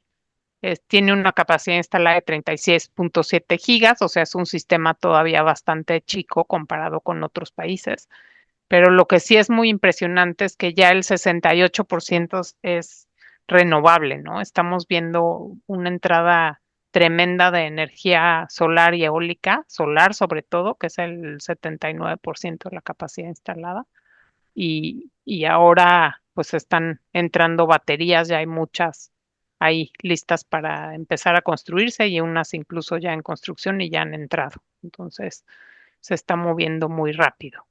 La que sigue. Bueno, yo creo que esta ya es un poco lo mismo de las estadísticas de cómo está el sector y ahí lo que sí quiero hacer hincapié es que vean lo que ha crecido la capacidad, ¿no? En Chile, casi se duplicó de 2015 a 2024, ¿no? Y mucho de lo que entró fue solar. Si ven el cuadrito ahí amarillo en 2015 era prácticamente nada y creció 2 gigas de nueva capacidad. O sea, de 2023 a 2024, 2 gigas. Ahí obviamente tenían casi nada y creció a los 11 que están ahí en el cuadrito. Entonces sí ha sido un crecimiento muy rápido de los renovables sobre todo, pero siempre ha habido mucha inversión en Chile. Actualmente también hay muchos proyectos de transmisión en construcción y aquí pues lo que hace muy importante al tema de la transmisión y que todos estén muy pendientes es porque en Chile sí hay un mercado de precios nodales.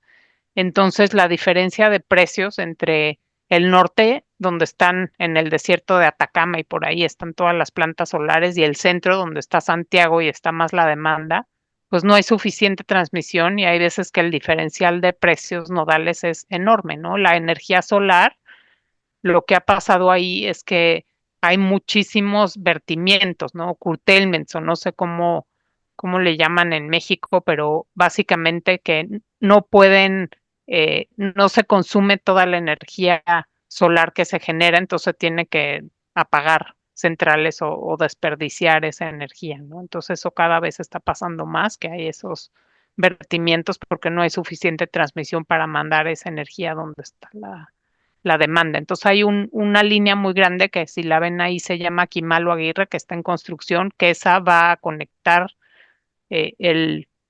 o sea, en mayor medida y a dar una capacidad muy importante entre esas centrales que están en el norte y el centro del país y se espera que esté lista en 2030. Ok, pues esto es lo que les comentaba hace rato del desarrollo del almacenamiento, que la verdad está impresionante a qué velocidad se está dando. Y por lo que se está dando este almacenamiento en Chile es no solo por el arbitraje en los precios, o sea, el que los precios en las horas solares están muy bajos, son casi cero, y en cambio en la noche pueden llegar a ser bastante altos, entonces con la batería pues pueden, ¿no? Absorber esa energía del día e inyectarla en la noche cuando es más valiosa. Pero además de eso, Chile lo que hizo es que tienen algo como la potencia de México, un reconocimiento de la capacidad, y tienen ahora por una regulación como temporal para incentivar el almacenamiento, que les reconocen el 95% de la capacidad al almacenamiento. Entonces ahí ya tienen un pago casi garantizado anual, además del arbitraje en energía que están haciendo, ¿no? Entonces aquí vemos la diferencia que es muy impresionante en cómo en las horas, ¿no? del día están entre las 10 de la mañana y las 6 de la tarde, pues vean lo que aporta la energía solar, ¿no? Es muy impresionante. Y esos cuadritos rojos es lo que están aportando las baterías, ¿no? Entonces va a haber horas donde las baterías sean las que entren ahí. Y esto es de diciembre del año pasado, de 2024. Ok, pues no les conté tanto a detalle de las reformas en Chile, pero sí quería que se vayan con la idea de que en Chile pues faltaban inversiones, se decidió cambiar a un modelo de mercado, privatizar, ahí sí privatizaron todo y desde entonces pues ha funcionado el mercado, que sí es un mercado de precios nodales y ha habido mucha inversión en Chile. Últimamente han tenido algunos problemas. Seguro ustedes oyeron que hubo un apagón importante hace poco, donde se fue la luz prácticamente en todo el país, pero pues fue un problema técnico de un software. Eh, y bueno, si quieres, Carlos, empieza tú o bueno, o yo hablo de Argentina y ya te dejo a ti acabar con Sí, sí, como gustes. el Reino Unido y lo demás. Del caso de Argentina, lo que quiero hacerles hincapié también es que fue de los primeros países que tuvieron un mercado eléctrico, o sea, igual que Chile, fue un poco después, pero sí fue a la vanguardia en este tema. Había 3 empresas de servicios públicos verticalmente integradas que daban todos los servicios y había algunos provinciales, ¿no? Que es más o menos como funciona también, como funcionaba en Estados Unidos, donde había principalmente distribuidoras y varias cooperativas de electricidad, y el desempeño era muy pobre, ¿no? Tenían, como mencionó Camilo del caso de Colombia, y yo creo que eso ha sido repetido en muchos lugares donde había dificultades financieras y operativas, o sea, no tenían inversión suficiente para darles el mantenimiento adecuado a las plantas, el tema de las pérdidas no técnicas, o sea, el robo de energía, que también lo mencionó Camilo en el caso de Colombia, y también es algo que se repite, ¿no? Había robo de energía, apagones que iban empeorando. Entonces, en general, los servicios públicos estaban perdiendo mucha de su producción porque no podían cobrar, ¿no? Les alteraban medidores o se robaban la energía y esto causó una crisis importante. La que sí. Entonces, esta ley 24065, que fue en 92, fue lo que inició esta privatización del sector y fue una reforma muy importante, donde se privatizaron prácticamente todas las actividades que había llevado a cabo el Estado hasta entonces. Se empezó la construcción de la comisión reguladora, o sea, del ente regulador, del ENRE, y también lo del mercado eléctrico mayorista. El operador en Argentina se llama Camesa, que es la compañía administradora del mercado eléctrico mayorista. Se establecen las reglas del mercado en ese entonces y empieza a haber inversiones. Lo que sigue, Carlos, por favor. Bueno, aquí también obviamente, igual que en todos los países, como lo mencionó Camilo, como se los dije al principio de la presentación, pues hubo una separación de las empresas estatales en generación, transmisión y distribución. La generación pública sí la vendieron, o sea, fue una privatización completa y se dio el acceso abierto a la red, que creo que eso tal vez no hice suficiente hincapié, pero en todos estos mercados, obviamente el que todos tengan igual acceso a las redes de transmisión es muy, muy importante, o sea, lo que se llama acceso abierto, que seguro los que trabajan en temas de gas también lo han escuchado. Y las distribuidoras sí son monopolios regionales que están regulados por este ente que les mencionaba hace rato. Entonces, entre 94 y 2000 recaudaron casi 6 billones de dólares de estas privatizaciones.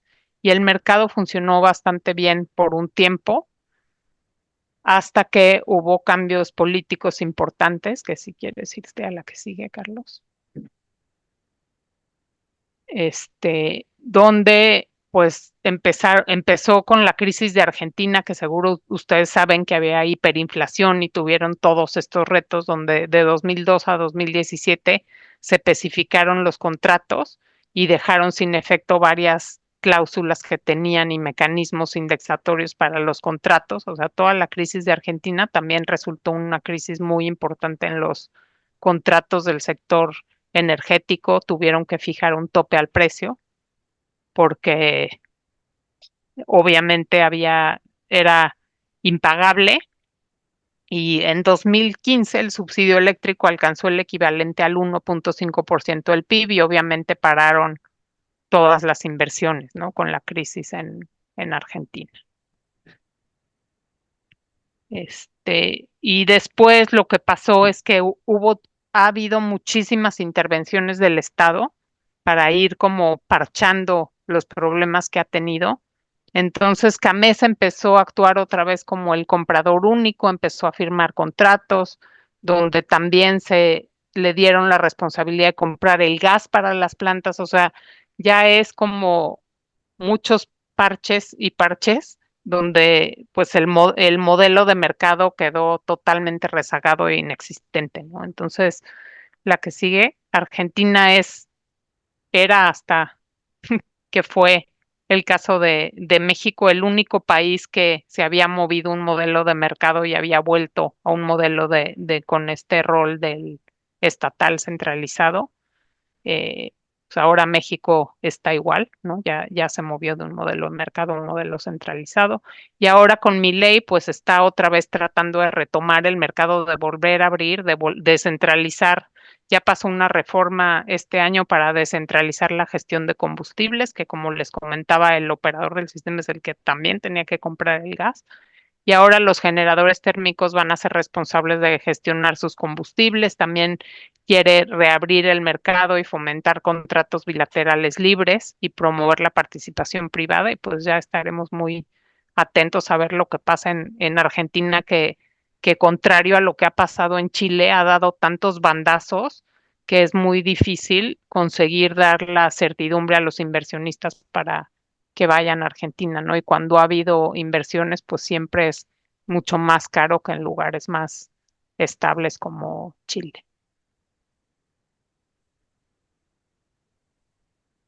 Vale, si quieres. Sí, Oh, creo que hay unas preguntas en el no chat. vi. Déjame verlas. Este, Pero bueno, pero piden. no, creo que no. Sí, Camilo dejó sus datos también, para que los que Ok, quieran contactarlo después lo vean. Y igual si tienen preguntas ahorita pueden preguntar o si quieren esperarse después también. buenísimo. Pues digo, yo ahorita voy a pasar a hacer una explicación muy breve de otros casos internacionales.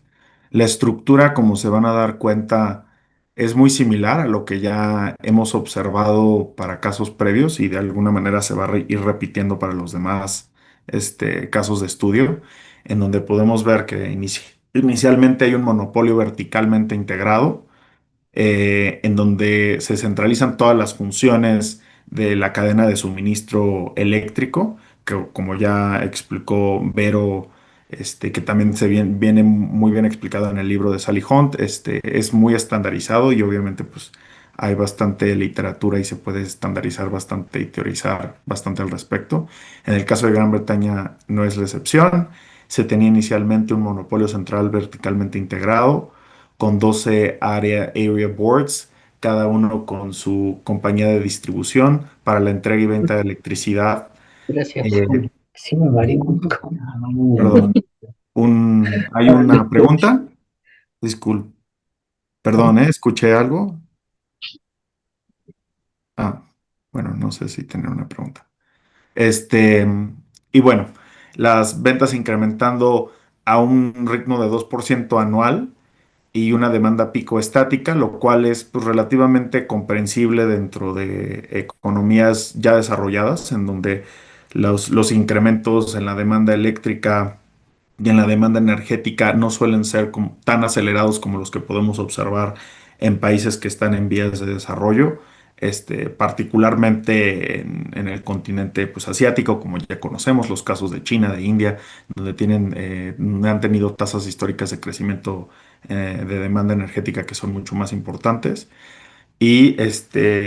y tenían recursos financieros para programas de inversión nuclear, que también es un elemento importante, particularmente dentro de las matrices de generación de diversos países europeos, no solamente en el caso de Gran Bretaña, el caso más icónico al respecto, pues es el de Francia, ¿no? Que conocemos que tiene en su mix de generación una parte muy importante de generación nuclear. Eh, Después vinieron en la década de los noventas, que eso fue una década que en general vamos a observar que en los distintos casos, igual y no llegamos a cubrirlos todos, pero les estoy dando como la perspectiva más general para que se vayan con la idea de también lo que se repite en las demás presentaciones. En general, durante esta década podemos observar que se implementaron varias de las reformas eléctricas que vamos a observar en donde lo que se hace es que existe la separación de la empresa verticalmente integrada, la separación de las distintas actividades, que eso es un paso fundamental para poder implementar un mercado eléctrico exitoso, particularmente por lo que ya había comentado, que es un punto muy importante y había hecho énfasis Verónica, la separación que tiene que haber en cuanto a la operación de la red eléctrica y las actividades de generación y de suministro, ya que evidentemente pueden haber conflictos de interés si es que hay integración de esas distintas actividades para el despacho eléctrico, ¿no? Se puede favorecer ciertas centrales, particularmente las centrales que sean parte de un mismo grupo de interés económico, de un grupo empresarial. Ese tipo de prácticas pues son abiertamente anticompetitivas, ¿no? Entonces es muy importante que haya este paso de separación de las distintas actividades, que como también comentó Verónica, tiene distintos segmentos y niveles de profundidad a partir de la separación que puede haber en términos de contabilidad, legal y la separación jurídica, que son los distintos niveles de profundidad que se necesitan para separar las distintas actividades del suministro eléctrico.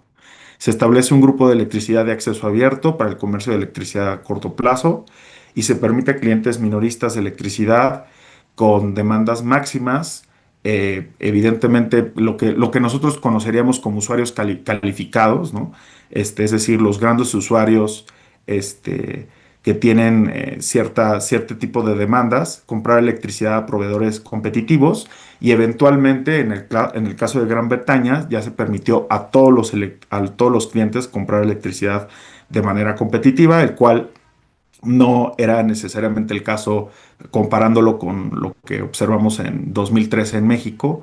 En el caso de 2013 en México, los usuarios finales domésticos seguían siendo suministrados por el suministrador de servicios básicos, que era CFE, ¿no? Entonces no se había previsto que se llegara a ese punto, ¿no? En el cual todos los clientes pudieran comprar electricidad de manera competitiva, pero en el caso de Gran Bretaña sí fue el caso.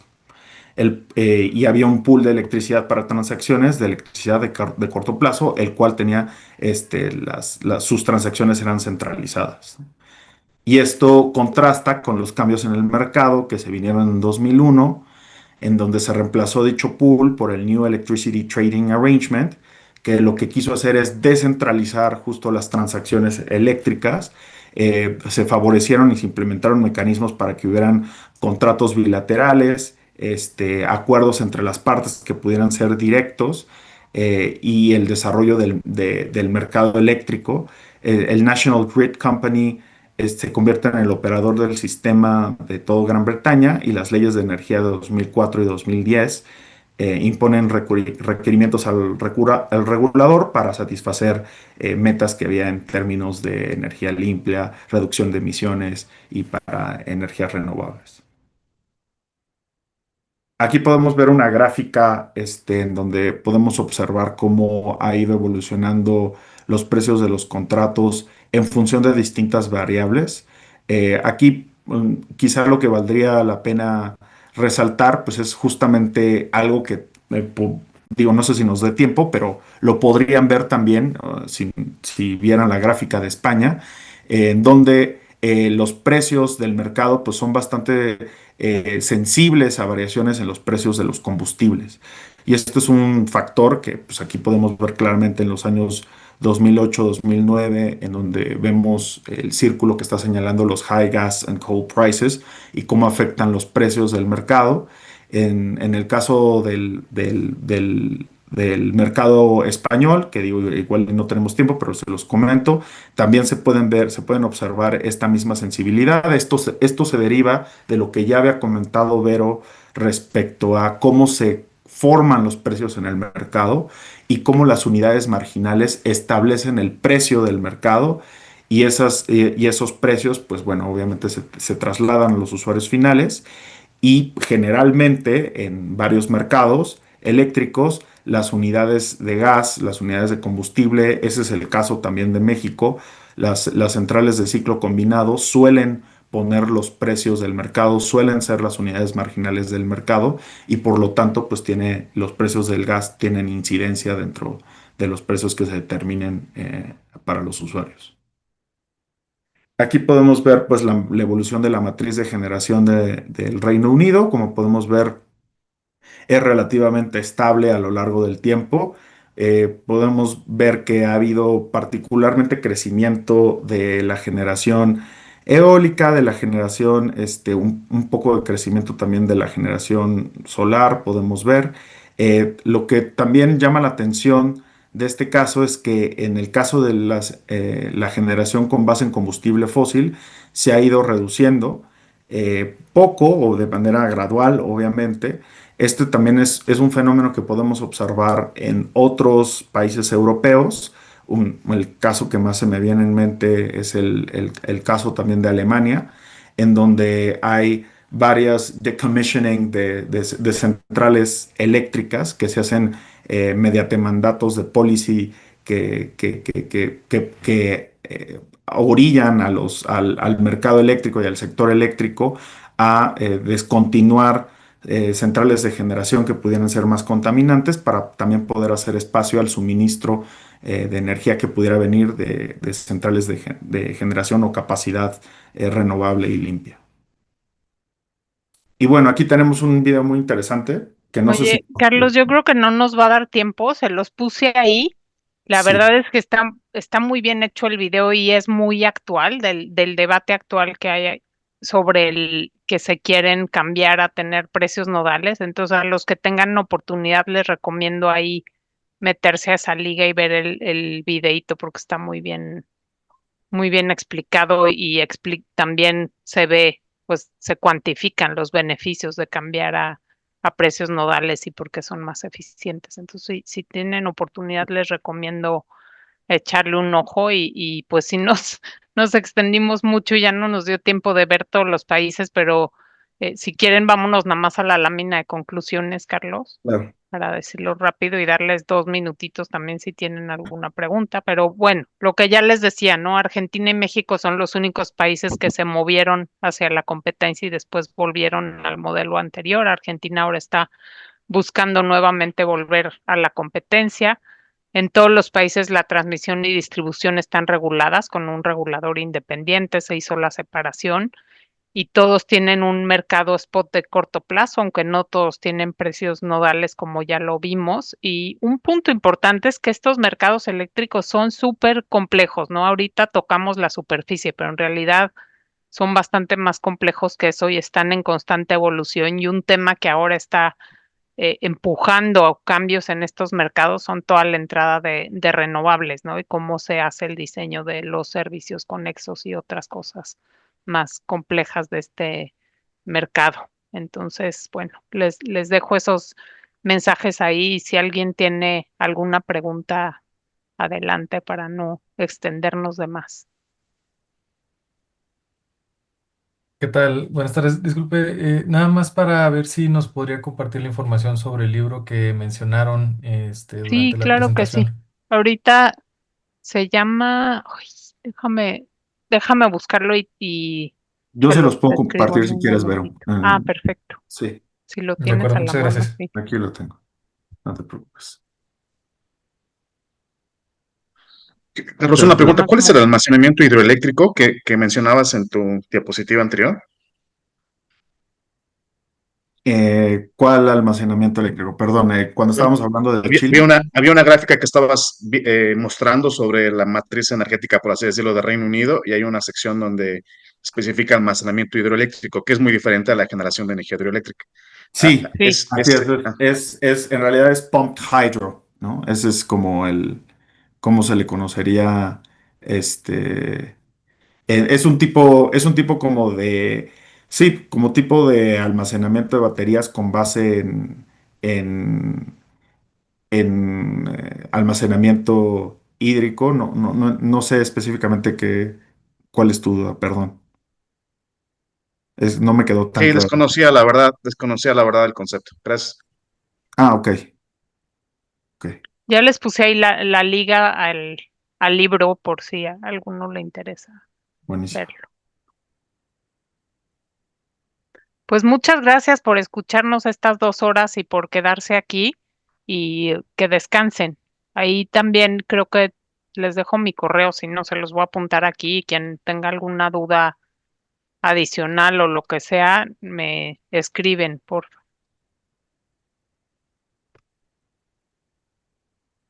Muchísimas gracias, Vero, y Carlos. Muchísimas gracias por acompañarnos el día de hoy, por la información tan interesante que nos compartieron.